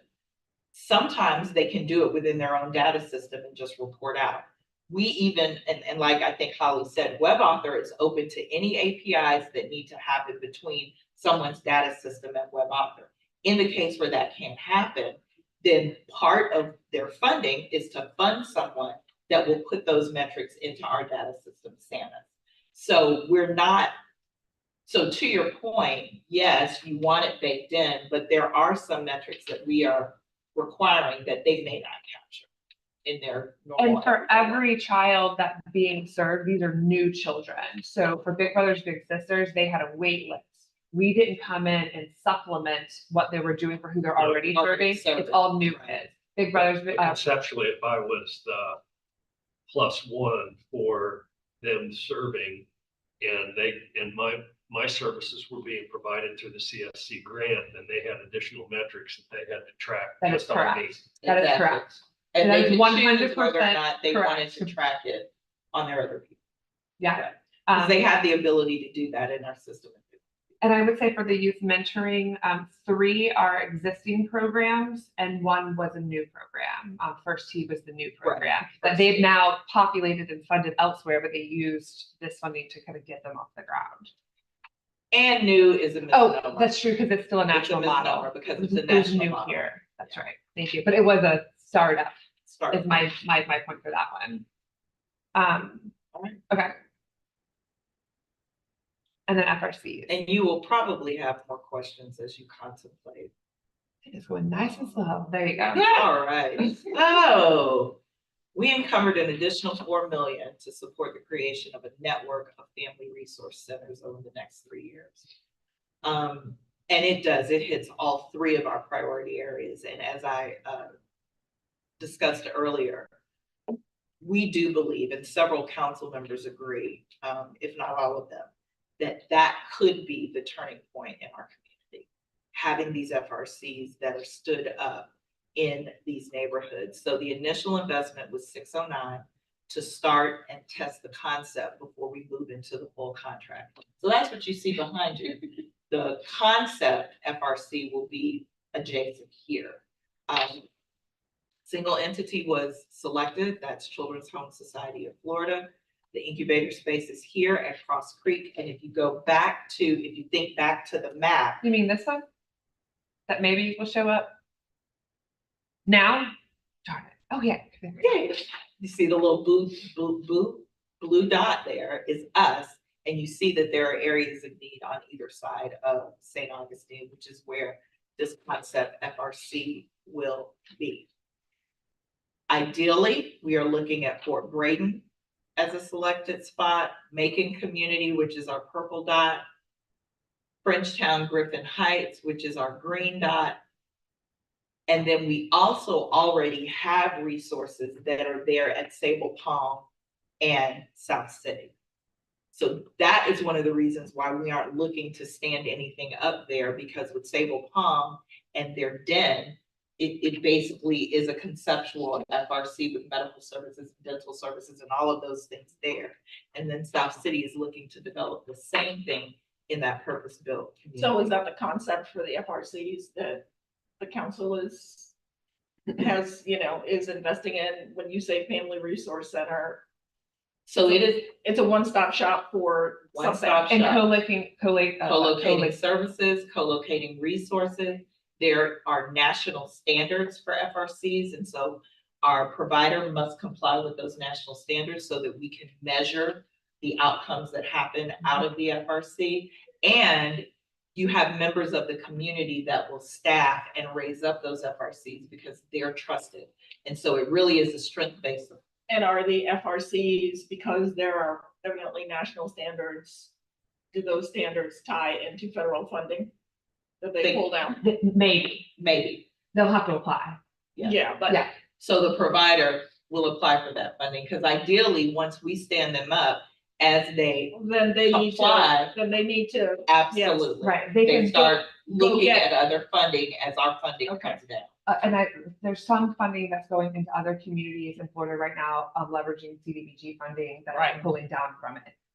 Those are very competitive, but they're already looking Sure. at them and getting prepared. Can I tell the one story about Career Source? Let me tell this one story Okay. first. So there has become more legislative interest in FRCs across the state.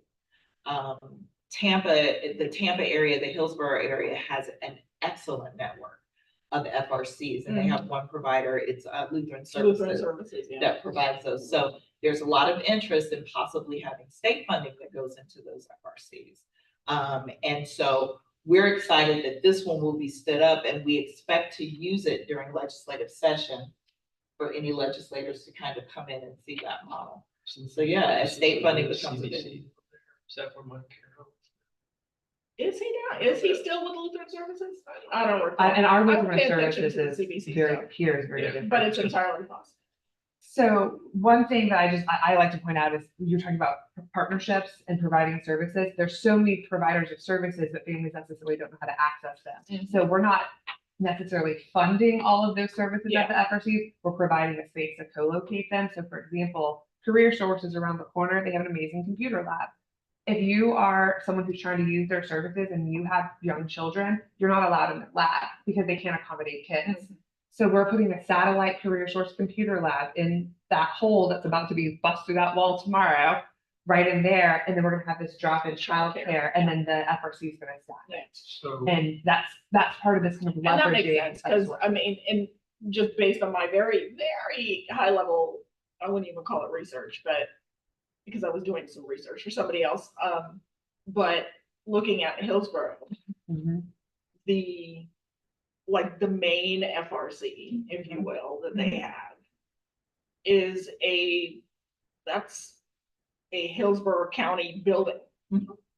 Yep. And Lutheran Services comes in and runs it, but that building that's government property, I guess. is the Yeah. point. Yeah. So. So they have one that's there with their, Sable Palm is a school, yeah. yeah, Right, that was a. And that's a yes, community so partnership Yeah. school. And FAMU DRS is about to FAMU become DRS one. is now a community school. FAMU got a grant.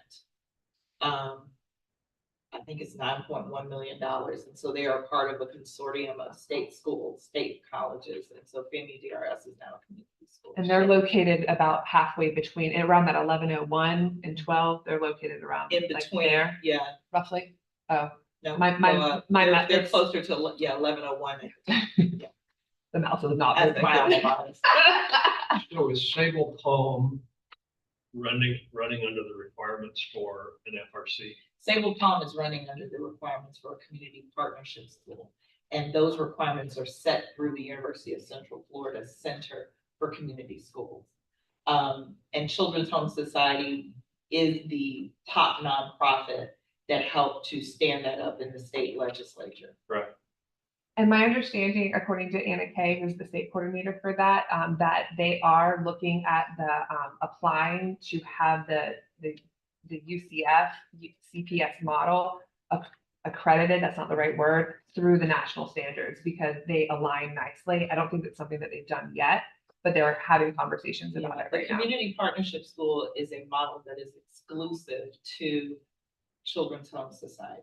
Community schools, of course, there are various models and their national models. So to your point, they're applying to have the community partnership school model. So it's an overused term, but it's the concept of having some wraparound services for the kids that are in that school, so that maybe their healthcare, their dental, their everything else is being provided in that single location. Evidence-based.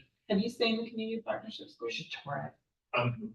Have I Have you physically laid been eyes there? at Sable Would you like to Palm? tour No, it? Would you like to? Sure. Oh my gosh. We'll arrange But that. my thought there is that we're going out and we've got this pilot model that Children's Home Society is doing for us.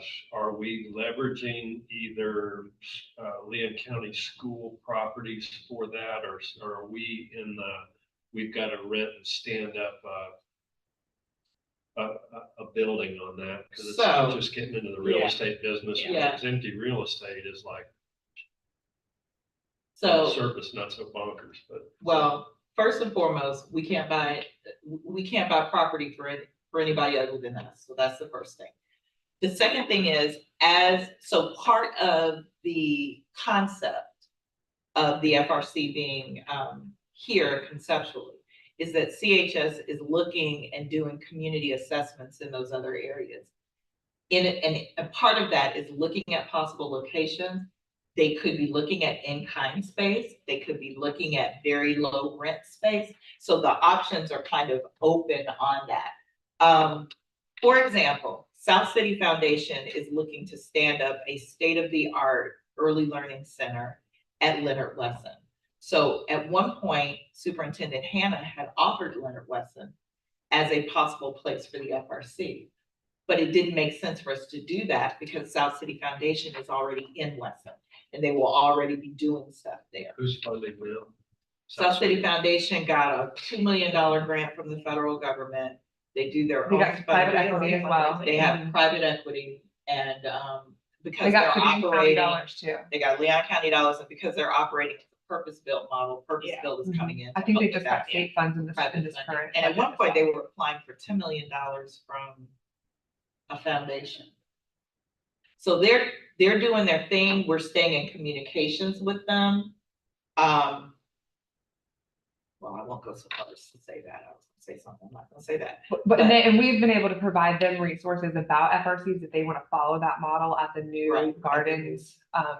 Is that what they're called? Yeah, Columbia Garden. The Columbia Gardens, like if they want to build a center so that they can follow the right standards. So that's been very helpful that we're growing at the same time so that we're complementary without duplicating effort. Do they have, are we in close enough contact, or we know if they have plans beyond a single site? South City, I am not aware. they that have to they're- stay in their footprint. Yeah, so they have to stay in that purpose-built footprint. I'm not We- familiar with Kirksville. So we'll take you over there and do a tour there as well. So the purpose-built model is My really mouth doesn't looking work. at a neighborhood, Just that. a block, It's and technically raising just that 1001, neighborhood. right? Technically, it's just 1001, because 1002, Leonard Weston is on this side. This isn't the South City, but. Is that Leonard Weston? Leonard Weston's So right it here. goes It's from technically 10. Meridian up, what's that road? No, Paul it's, Russell, all the way over to, not Paul Russell, Jim Lee, because that's Yeah. Rickards. Jim Lee, this is Orange Avenue, this is Adams. Right. So Monroe is there, and then that's Magnolia. But somehow this is, they're and are those census tract numbers again, or is that something else? Yeah, this is, That's so a census. this is the census tract that quotes South City, and this is the promise zone, where they can qualify for funds, and that was one of the requirements to get the purpose-built designation. They also had And, to. and the purpose of my question is just to understand if, I don't know if there's another organization out there that's getting stood up to start small and scale fast, like we're trying to think in terms of FRCs. So Purpose-built is very localized to one Very area. localized and very keenly focused to that one area. Are there any cities that you know of that have multiple purpose-built sites within None the that I same know city? Yeah, I None don't. that I And know if of. you're curious about the purpose built, you can go on to South City Foundation's website and there's a link to There's a the, link. to the, Yeah. what purpose built is all I about. want to say there are about 5 or 6 purpose-built in Florida.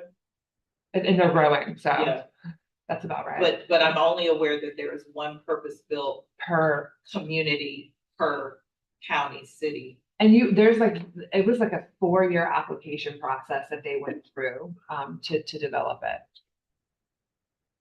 But we are in close enough communication to know exactly what they're doing. We Right. meet with Ricky. But at least with our plans for FRCs within the CSC that we have right now, is this where we're in discussions with Sunshine also, or are they? part- No, Well, they are one of they the will be a providers, part, yeah. they Well, will one be a thing provider. That they would, I don't know, one would think though, that They're on the list. that they would contribute healthcare services to And that. And that's If part of, not something else, Right. because they've got an obligation to. and that's Yeah. part of Serve what that group. CHS, as the managing entity, if you will, the management company, part of their job is bringing those partnerships to the FRC. And then, of course, we are that support. So where we need to be involved in those conversations, absolutely involved in those conversations. And we can make sure that you see a copy of the contract where it lists all of the providers, and I 100% certain Sunshine Health Yeah, is they're on on that list, yeah. Yeah. As well as Whole Child Leon and, goodness, there were so many. There's food pantries, there's a clothing plaza that they're talking Mhm. about. Was it in the all- procurement document for picking CHP or, I mean? It'll be in their contract. CHS. I'll send you the link to it. So they had to, as a part of their response, submit. Show who the partners would are be. gonna be. Okay. Yeah. It's available and Yeah, I was accessible gonna to say, the those public. procurement documents are somewhere out in. Yeah. That I can't. You can, I will You can. I'm happy to send you the link to anyone who requests them. Alright. And now capacity building, when it decides to cooperate. Here we go. So capacity building and support, so we encumbered 320,000 for specific training and coaching to programs. And so the training and support for grant seekers, 288, and that's NE and UPHS. They serve 50+ applicants, and that's from February 23, and that goes through September of 24. And then we have the evidence-based training cohorts that's specifically for our family strengthening programs. So that's 32,000 to support 6 programs for implementation and model fidelity. And that's also through September 24th. I will tell you what we heard from the programs that are involved in this is that we should have done that on the front From end. the So of front course, end, yeah. all of this is our exercise and how we do this. So we will extend that It's as so we good. look into this perinatal space that we have funded to ensure that, and we knew from the beginning, full disclosure, we knew from the beginning that evaluation, model fidelity, all of that should be walking alongside.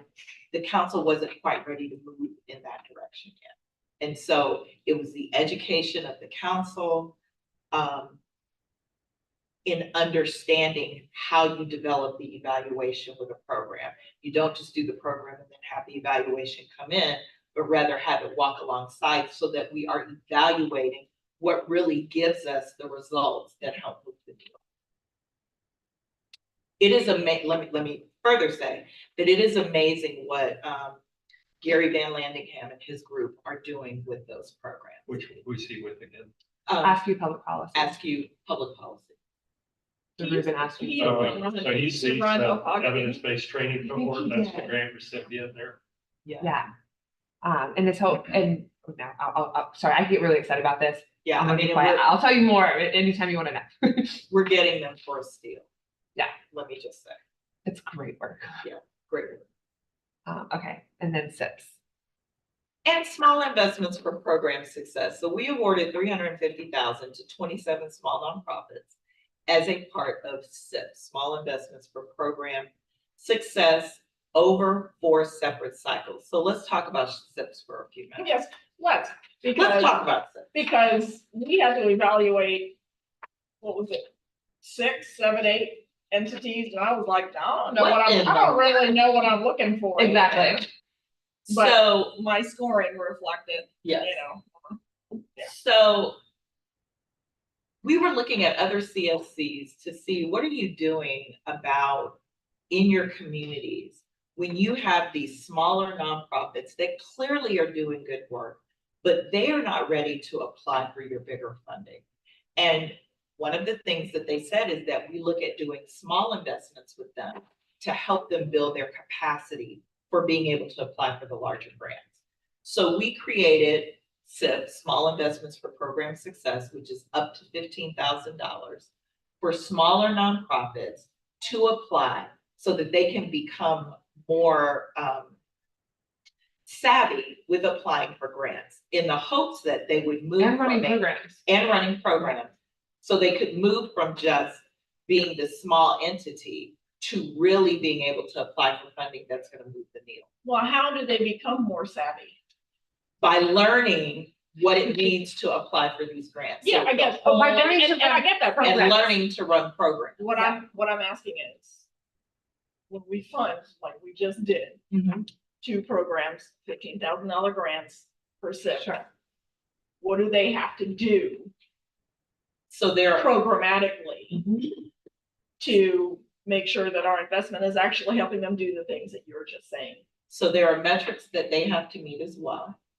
And there is, what am I trying to say? There is assistance, contract assistance, as well as the technical assistance that they become involved in to ensure that they are meeting what they said they would do. In SIPs, it's a little different because when they apply, they tell us what they want the money for and how it will be used. We then go back and ensure that it was actually used that way. This money does not move the needle, but I rather get that, get them prepared. but So there's still, it may not move the needle today. But or- they have, But so But for we still have example, to we still have to. Right. right.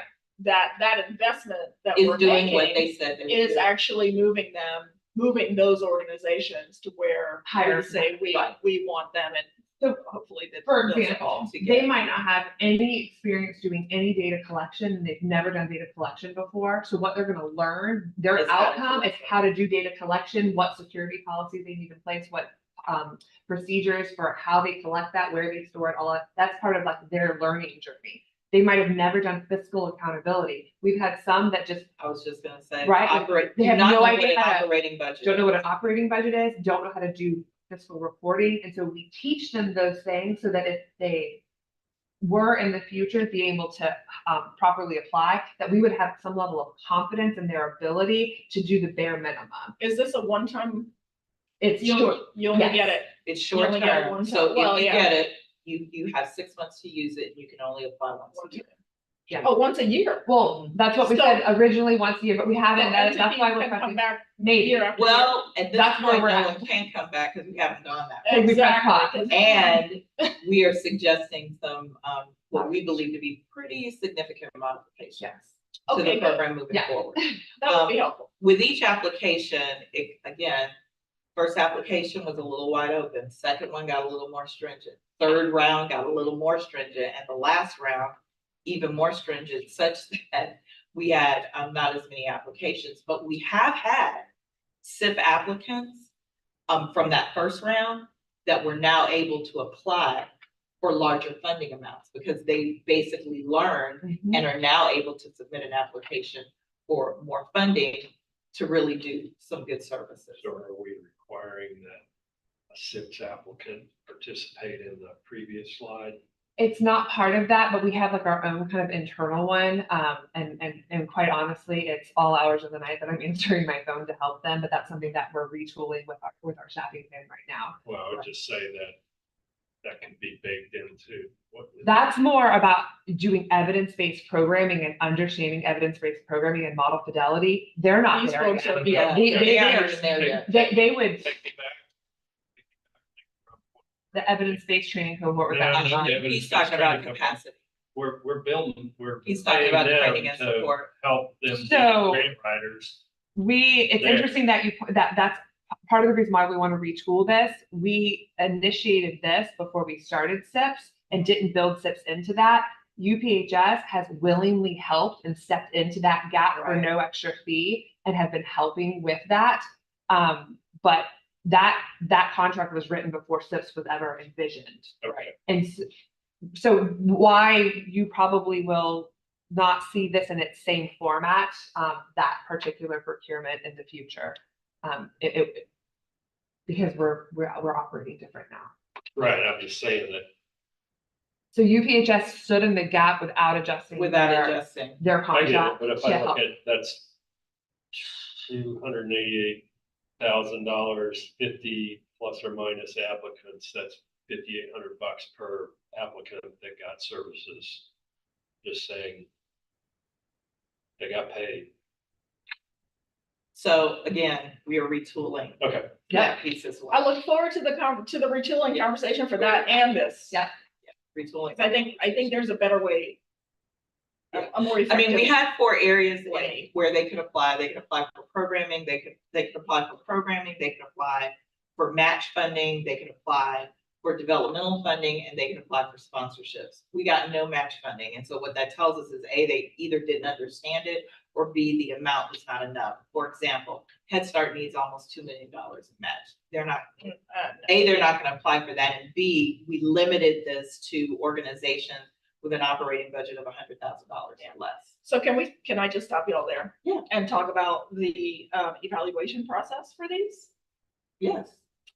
So again, what we got was, here they are, here's our spreadsheet that talks about, what they want to do, same thing as, online, the link that you sent us. And all that is fine. And then we looked at that information.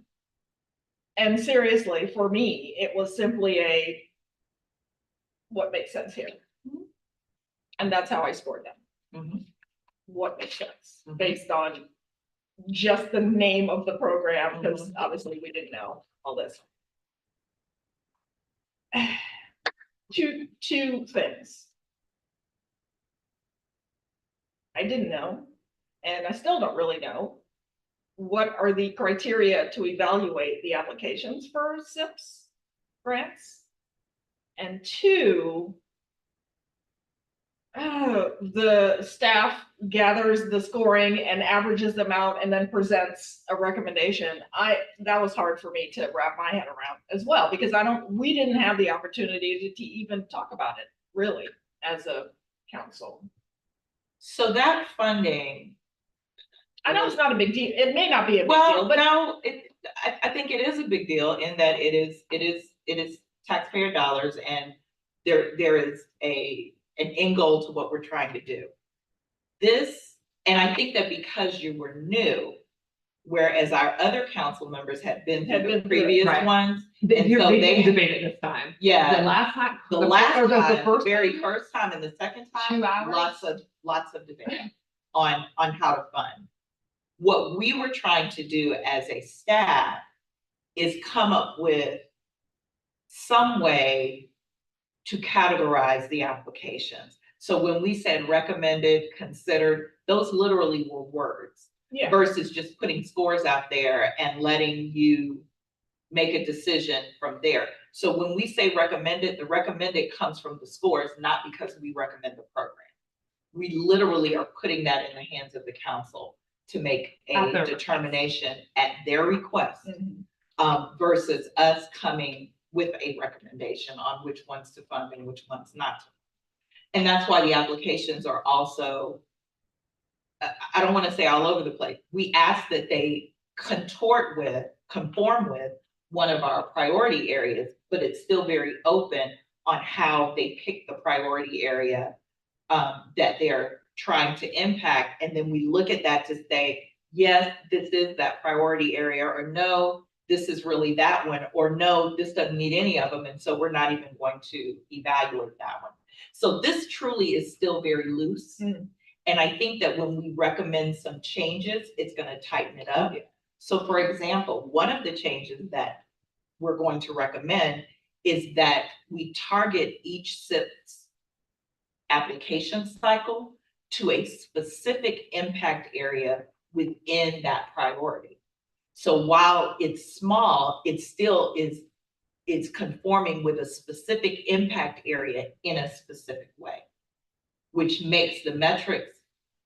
Now we can, with the data and the metrics that we ask that you meet, we now have the ability to say, yes, those metrics meet with this particular impact area versus it being kind of loosey-goosey. But we literally, again, I think the thing that has surprised me the most is how many people, how many organizations are out there serving our residents with no idea how they're doing it, no idea what fidelity means, no idea on what the revenue is that's coming in versus the expenses. And in this case, do not understand that an operating budget, you have to show revenue and then you show your expenses. And as a nonprofit, your bottom line should be zero. So we have lots of organizations that just don't know. So you're in a rock and a hard place. You're just going to fund the ones that have always been funded. Okay, that's because they understand how to apply for grants. So if we want to fund some of those other ones, we're going to have to teach them how to be accountable all the way around. Yeah, no, I totally get that. All the way. I understand the concept. Yeah.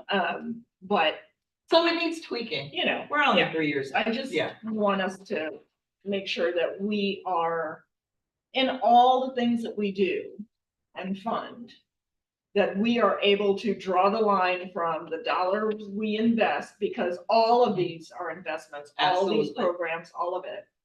The dollar that we invest to a measurable outcome within a particular period of time. Absolutely. That's Bottom definitely line. what we're working on. Bottom line, we're Yep. working on.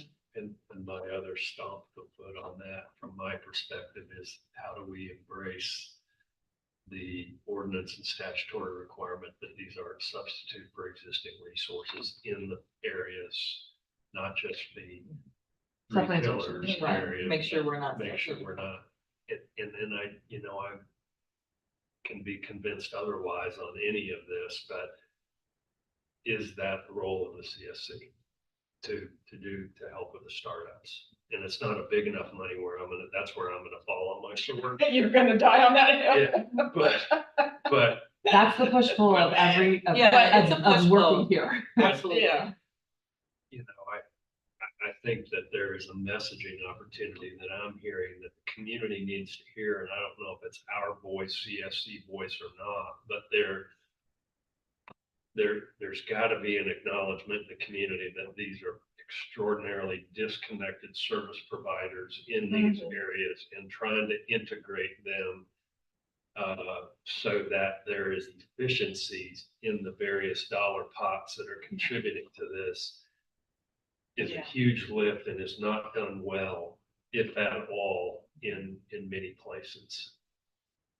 The Yeah. message that I say all the time is our job is not to keep your doors open. That's not our job. No, That's not our job. The It's thing I not love to make about sure these you meet programs, payroll. though- It's Exactly. not to keep your doors open. It's to ensure that the services you're providing, as you say, link to an outcome. And that outcome is going to be good for the children and families. And that is a horrendously challenging space in I which get to be. Yeah. I get it. But we do it every day, and we try to get better at doing it. And the program providers are getting better. They And it's are. amazing to watch them because they're the ones that are getting to the families that nobody else can. Right. And see, and I'm going to step up onto my soapbox and then I'm Come gonna on up, leave come right on up. The things that we are talking about right now, to me, are at the crux of the discussion that's about to happen. Yep. And the decision that has to be made. You're right. Mhm. Absolutely. That's it. Agreed. Absolutely. And that's why when folks come in here from the public who are like, y'all need to do this and not that, that's what they mean. Is I'm not seeing. And then, and so, And it- yes, And at some point, we either say, we get it, it's too soon, which we, because yeah, and we can say it, but we have to show it. Yeah. And here is the point at which you taxpayers are going to start to see That long-term what investment. we are. I mean, long-term, yeah, but we can't say long-term and I don't know when long-term is. I don't know what period of time. and I think to your point, we have to figure out, we're still trying to figure out, when do you see the first Yeah. piece of it? And we're still trying to figure that out, in all honesty, and I've been real transparent about that. I mean, that's like with that's why we want to go to year round for the youth development And stuff. And I think that that's okay, Yeah. right? And we, we can't be like, we have to pass the bill to know what's in it. That we don't want to be that. But at the same time, What can we show now? what What can can we we show? show? Yeah. Yeah. What can we show now? Yeah. And, near term, midterm, long Right. term. And our constituents will understand that, but I am not sure that we are communicating that in any way, but in a way that the folks who are providing the funds for us to do what we do can see, like, okay, this is why we voted for these people or for this council. Right. Okay. I'm Yeah. off. I mean, But no, but I mean, your point is, I mean, That's strategic nothing we planning. haven't heard, strategic Yeah. planning. We're drinking from a water hose as well, Yeah, to try to, so I think that part of the start of that was the strategic planning, because initially we were moving across all of those priorities and funding a lot of stuff to get money out there. And I think the council has now said, it's time for us to really focus. So this is a personality test, which you should Oh, here have. we go. Where? It should be in your packet. packet. Let's see. Then the packing. Oh, yeah. Right after the PowerPoint. Right after the PowerPoint.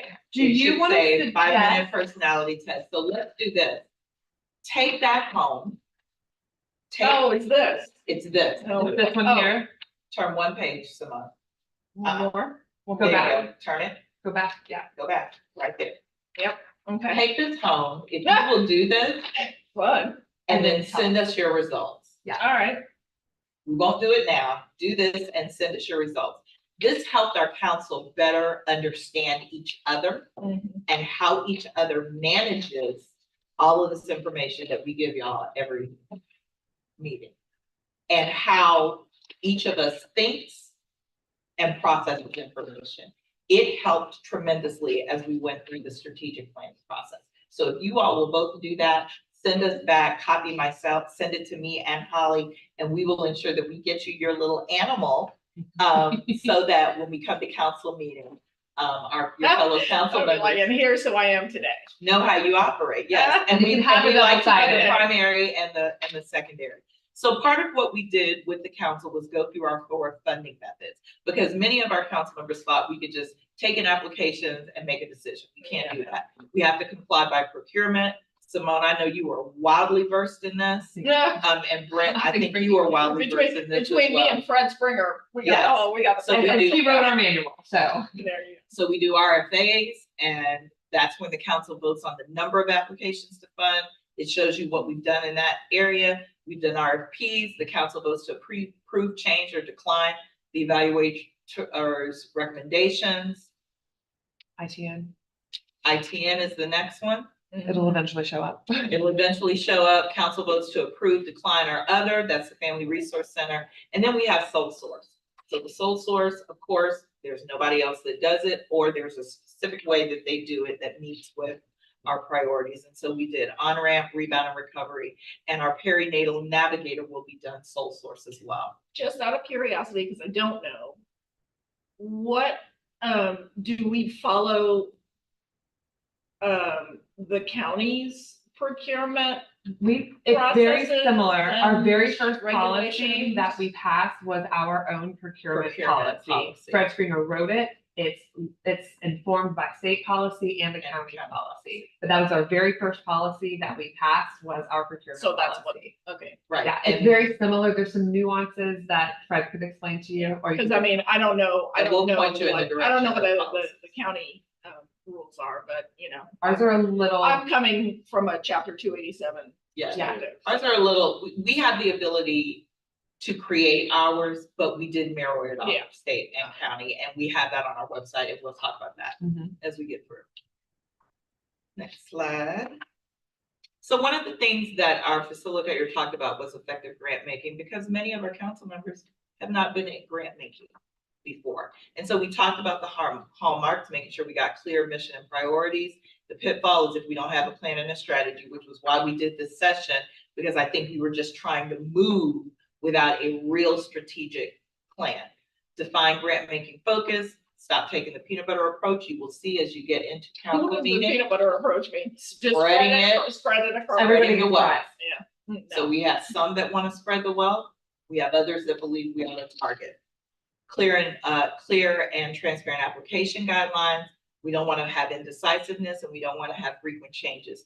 For example, our staff stands on making informational sessions, anything that helps inform a good application, we believe should be mandatory. I believe wholeheartedly it should be mandatory.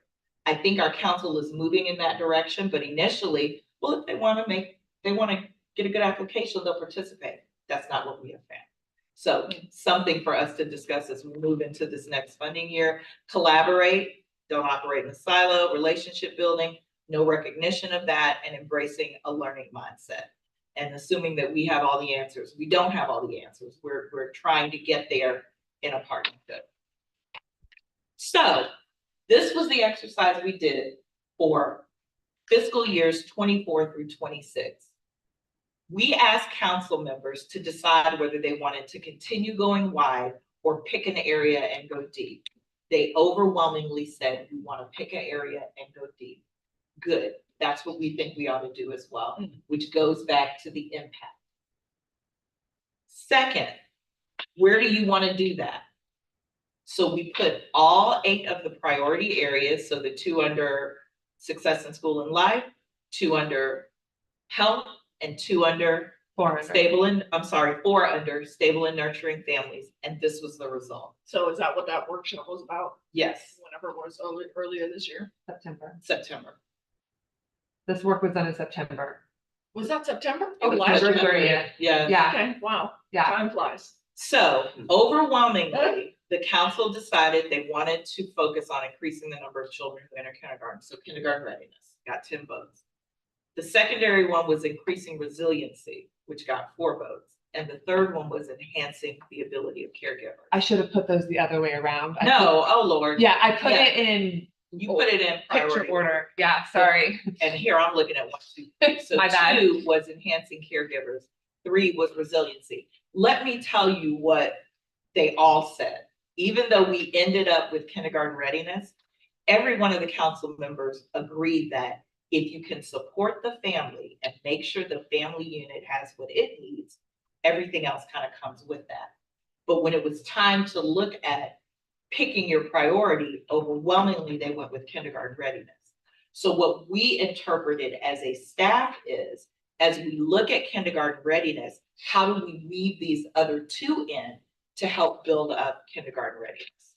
And so that's kind of what we did when we talked about perinatal navigation, because if we can hit them while the baby is in the womb, which you hear Superintendent Hannah talk about all the time, if we can hit them there, then inevitably they will be better ready for kindergarten. So kindergarten readiness, that's the focus. So if we go to This is the handout that this the is. handout. That's the big head, that's the head, this is the super detailed plan. Because I want them to look at that. There we go. So using a 2-gen approach, invest in a variety of evidence-based strategies, best practices for implementation across these pillars. So when we did the research, these are the 5 pillars that help increase kindergarten readiness. Childcare and early learning programs, early childhood curriculum interventions, early childhood workforce supports, supports for expectant parents, and then safe and stable, healthy housing. So we did a little bit of a workshop on that to determine where do we start. With these, understanding that's still a lot, where do we start? So the council said, let's start with childcare early learning programs. And so so what we have done so far is we've expanded the on-ramp, regular screening. How do we look at the quality rating system for our early childhood programs? Then under the curricula, teaching strategies goals. So there's now I've lost An it. evidence-based curriculum for teachers. Evidence-based curriculum, classroom adoption, family engagement. Then workforce support. So there's incentives, there's Ascend, where you incentivize and professionalize the field, the Business Leaders Institute, which is a whole institute that helps early learning owners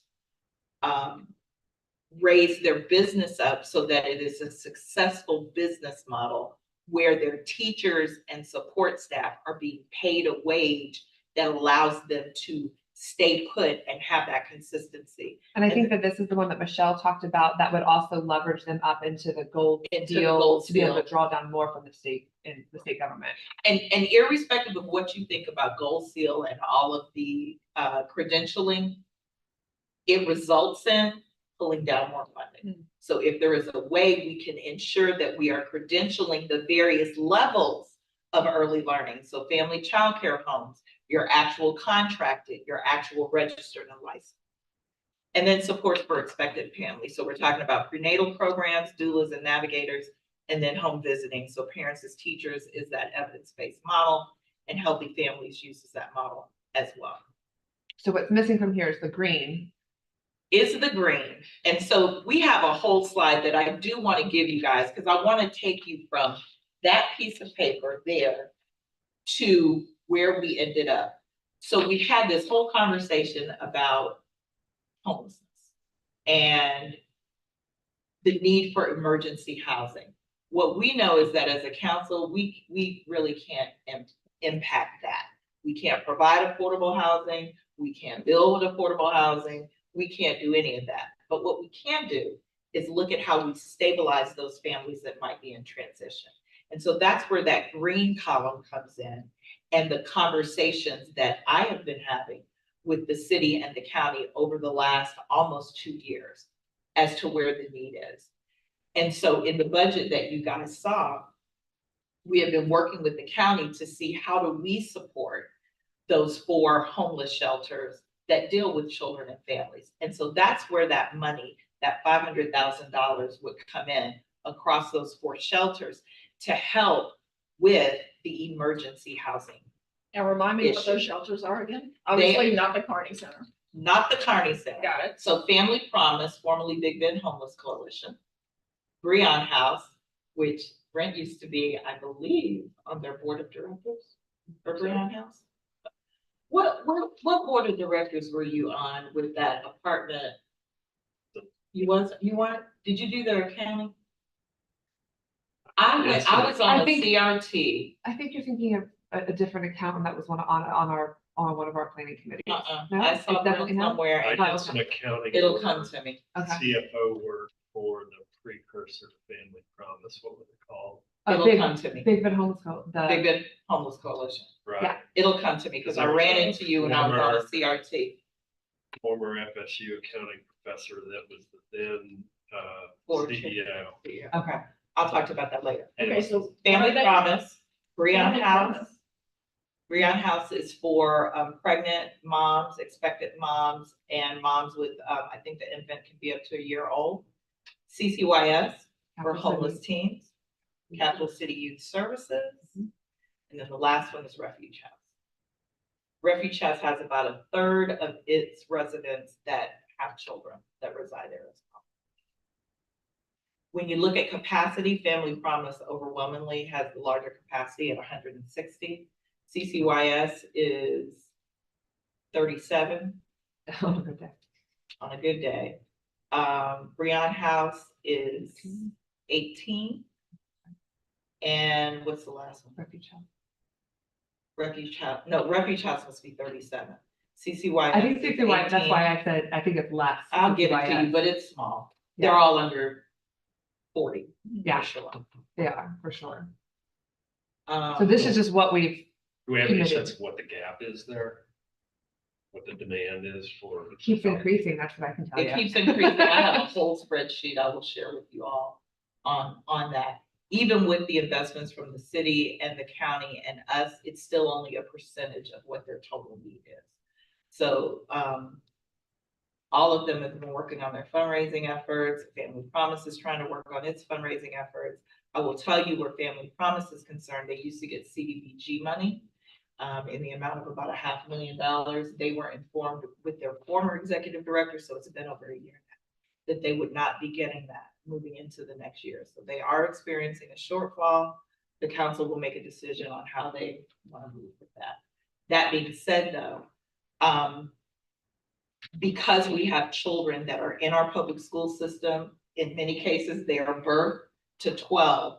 In our minds, it does make sense to help with that emergency housing piece. It's up to the council to decide if yes, that's the issue and how much. But we will provide you with all of that information, the formulas and everything. All right, so in kindergarten readiness to date, we've done 150,000 for family engagement. We haven't released that yet, and that would specifically be to help shore up the family engagement piece for family childcare. 2.8 million for a perinatal navigator program in all OGB, I would say OBGYN, but OB offices serving Leon County. That's including neighborhood medical and Bond Community Health, as well as North Florida Women's Care, which is one of the largest providers in our area. And then 280,000 for family medical transportation assistance. We have consistently heard that transportation is an issue. So for families that are in that navigator program that meet the qualifications, they can receive transport help through 211 with a partnership with Lyft. Okay, so let me ask this, I'm sorry, go ahead.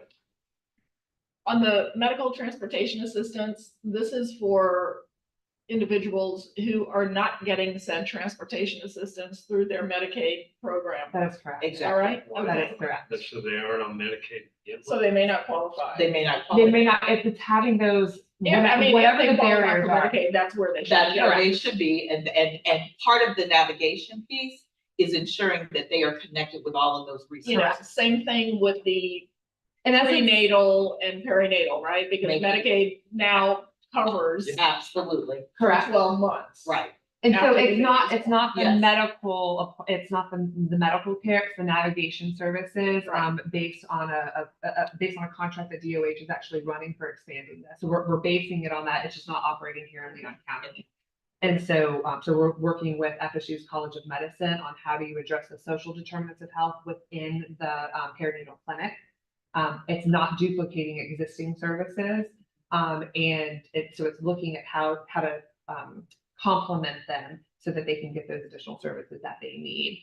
It's another evidence-based practice Yeah, that and emerged. connecting them Yeah. to the resources. Right, but that's the beautiful thing about the 280. It's in essence a pot of money that can only be drawn down for qualifying families Right. that aren't getting those That services aren't getting it elsewhere. Elsewhere. And so it might be that we discover in 6 months that we've only used 25% of that, and then we could adjust the contract and roll it over into something else potentially. But it's putting enough there to be able to draw that down. So when you say we've encumbered that money, that's a term of art to me. Does that mean we're Mhm. under contract to provide those services? So, Or are there yet to be a procurement that would technically encumber those funds?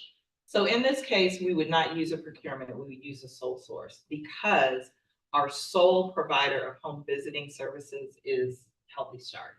So we would And I be- get that. And I'm just trying to Right, understand. so our- we've encumbered this in that the council has approved this money. The contract has not been executed yet, but it is pulled out of this current year's funding.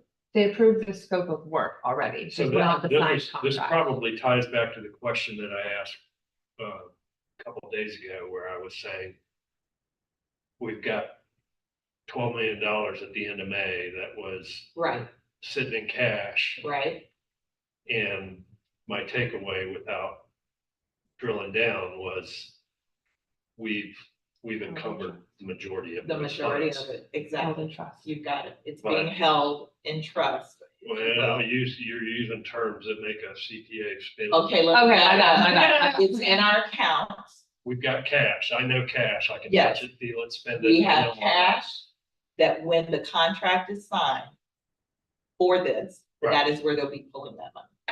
And because my other commitment to council member Hannah was that I didn't want to belabor the discussion the other night, but I want to make sure, and I'm going to chase a squirrel for just a second. I need to make sure I understand when we talk about any multi-year commitments, that I understand where those are accounted for in the Yeah. books of records. So when you tell me something's encumbered, I need to be able to look in the balance sheet and see that we've got a commitment for certain funds, or at least there's been a discussion that we're going to have a commitment and that there's funding provided, because what his concern and mine is as well, that especially if it overlaps a fiscal year, that we're not stacked up in making a millage determination and not knowing that part of the millage determination is for things that have been. That we've encumbered. already, yes, that we've Yeah. already committed to, Yeah. exactly, so. At strategic So- planning, we talked spending plans, but we didn't cover that here. Right, so we talked spending plan, and I think that when we bring you the updated spending plan, you will be able to see everything you're talking about. Okay. What I'll say is the very first year, I did a budget with rollover funding, and I got tapped on the hand because in the trim process, they don't want rollover funding. They only want the funding for the year that you're doing the trim. However, the way that we addressed that was creating a spending plan that shows that money that rolls over, shows when the money was encumbered and how it's going to be spent in the years that contract is in effect. So if it's a multi-year contract, we show the year that it's encumbered and how much of it will go into each year. So that as you're looking in the next year, you know what money is already accounted and what your new money is. So to your point, I think that the spending plan will address that. Now, if we want to create buckets in our financials that show that, we can work with the accountant to do that. Yeah, I just need to understand that when I see $12 million and the cash is designated as in the mail, numbers are close, 3.3 million, that was general, available general, and 8 million that is program. You know, I'm sitting there going, there's somewhere between 11 and $12 million that's sitting in cash. I just need to see correspondingly, is that available to be spent, or have we made? Not anymore. So not anymore. Because that's what we just did when we saw those numbers, right? That was the same meeting, I think. Okay. I do have. No, we're about Yeah. right, yeah. This is and just the then- last. I So the think it's last piece is council service. Our governing documents are available on our website under governing documents. And so the approved budget is there, bylaws are there, theory of change, our ordinance, our statute, as well as all of our policies that govern us, including procurement. It's Yeah. all right there. Okay. with the day that they were adopted and all of that. Next slide is government in the sunshine. You all know that. There's we a are, memo. There is a memo. yes, so the memo is what our general counsel does. We go over it every year. We'll go over it again in October, as well as Robert's Rules of Order. We go over just a guideline of that because we are governed by that. Anything that's not addressed in the bylaws is governed by that. This is our sunshine rule. We are subject to sunshine, so y'all can't go out and meet about anything that's gonna come before the council. No, unless it's noticed. So for example, Unless it is the, noted. hey, we'll take you on a tour of blah, blah, blah. We could go together, You can, but you just can't talk we about. can't talk about anything. We talking And about if we Greece do and the tour- Slovenia, Yeah. Croatia and all Yeah, that. all that. Just We so can you talk know, about that. We err on the caution. So if we did Well, a yeah. tour and all y'all were coming, we're gonna. You're gonna Yep, notice. I'm gonna it. notice it. Exactly, exactly.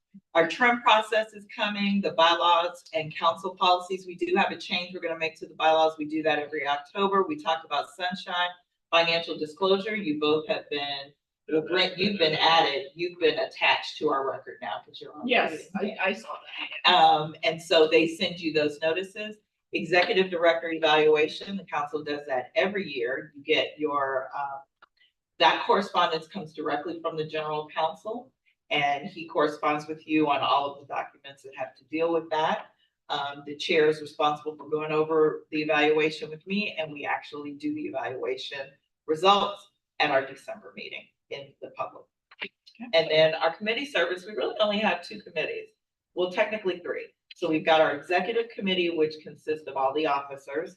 We have our nominating committee, which is appointed. We only do that every 2 years when it's time to vote for our officers, which are chair or vice chair. And our treasurer, we will do that this year. Councilmember Jones is serving out the rest of our former chair's term. And so we will do nominating moving for October. And then our last one is budget and finance. So Brent is on our budget and finance committee. And it is open for anyone else that might want to join. All of our programming decisions come to the full council for discussion. Our meetings are held twice a quarter, the first month of the quarter and the last month of the quarter. Ideally, we want to try to use the first month of the quarter as discussion and the last month of the quarter as our decision. However, we are still trying to get there. So just bear with us as we still try to get there. And you should have calendar invites for all those. For If you all don't, of I'll double check. You can ask questions to staff at any point. You can call either one of us and we will supply those answers.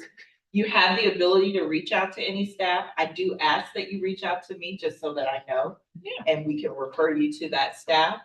And then I usually try to schedule one-on-one meetings at least once a quarter with all the council members. And that is at the council's discretion. I have some council members that are like, yeah, no, I'm good. I'm good. Then I have others that I talk to all the time. So that is totally up to you. But I welcome those because I like to know what you'd like me to do more of or less of as we go down the line. I think the only thing you didn't say was meeting materials. You just need to give them a heads up. Meeting about what you're- materials, we try to, so we notice all of our meetings on the Friday, Friday 7 morning. days out before the meeting. We try to have those materials ready and to you by that Monday before the meeting. If we can do it earlier, we do. And we have been in a good roll, and then For our consent agenda, we're usually really consent good. agenda, we normally Yeah. do it with the notice. So, if it turns out that we can't get it to you by Monday, then we will ask the chair if we can move it, because we don't want to put the council in a space where you're trying to make a decision. So for the July Right. 18th meeting, the materials will be, July 15th. And no, July 14th. The Monday. That Monday. The reason I know is because my birthday is July 16th. So I think that's The Tuesday. consent agenda we sometimes have available on that Friday. Well, usually we have the consent agenda available I on only asked that Friday. question because obviously I'm not gonna be in Yeah. that meeting and I need to Yes. get you some comments to be read into the record. So we're gonna get it to you as soon as possible. Yeah. But you actually leave on the 18th, right? Yes, ma'am. Okay, so we're gonna definitely have it by that Monday. So it's the all the other I heard stuff. that very You clearly. can read it while you pack. Well, yeah. You can get that AI app to read it to you. Yeah. I think that's it. I know y'all have questions, and just call me, text Yeah. me, email me. Okay. I just want to point out one thing in your packet, the very last thing. This was a request by Councilmember Hannah, is to have a running list of everyone we've ever funded, the name of the entity, the funding cycle, how much, and the impact area. Yes. The impact area is the 8 that corresponds in your theory of change. That's what it is. So like you'll see, like it might be school readiness or school age supports, and that's what it codes for. This is, and it's current.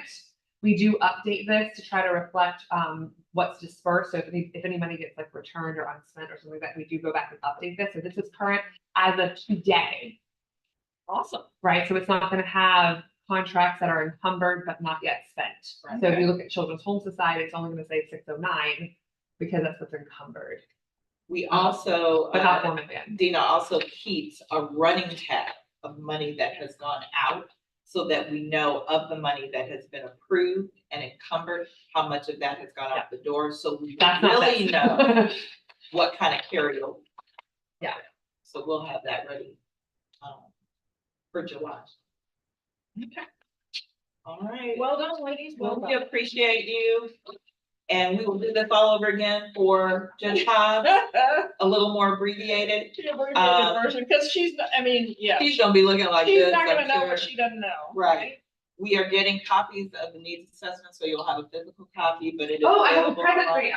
you. And Gift these. yes, and I think that's it. Be sure to get your personality test back to us, so Yes. we can have your animals ID. Yeah. And we just appreciate you guys. We're very fortunate that you have thought it not robbery to serve. Yeah. Well, I think for this to work most effectively, there's, at least the way I normally operate. You're an official. It's Cute. sunshine, not a technical state definition, but the way I work and the way is one that I try to be as transparent as possible. And that I generally come in without a hard and fast rule decision, or if I have made one, I'll at least expose it so that you're not guessing who I am and where I'm coming from. And that I truly want to help, and I know we all do. So, you know, I'm the guy that will open a door, bring lunch, clean a trash can, you know, that kind of stuff. I don't believe is above, below, or anywhere in between. And I want to establish that rapport with the two of you and with my colleagues that, you know, this is so important to me that I will invest time to get up to speed. And I know the other council members are doing the same, but I know there's that little mystery because you and I had some, you know, common work histories and overlapped in the past. You know, who's Brent Johnson? It's not a mystery, just ask me. You know, I don't hide. I don't come in with an agenda in my pocket. Anyway, for what it's worth.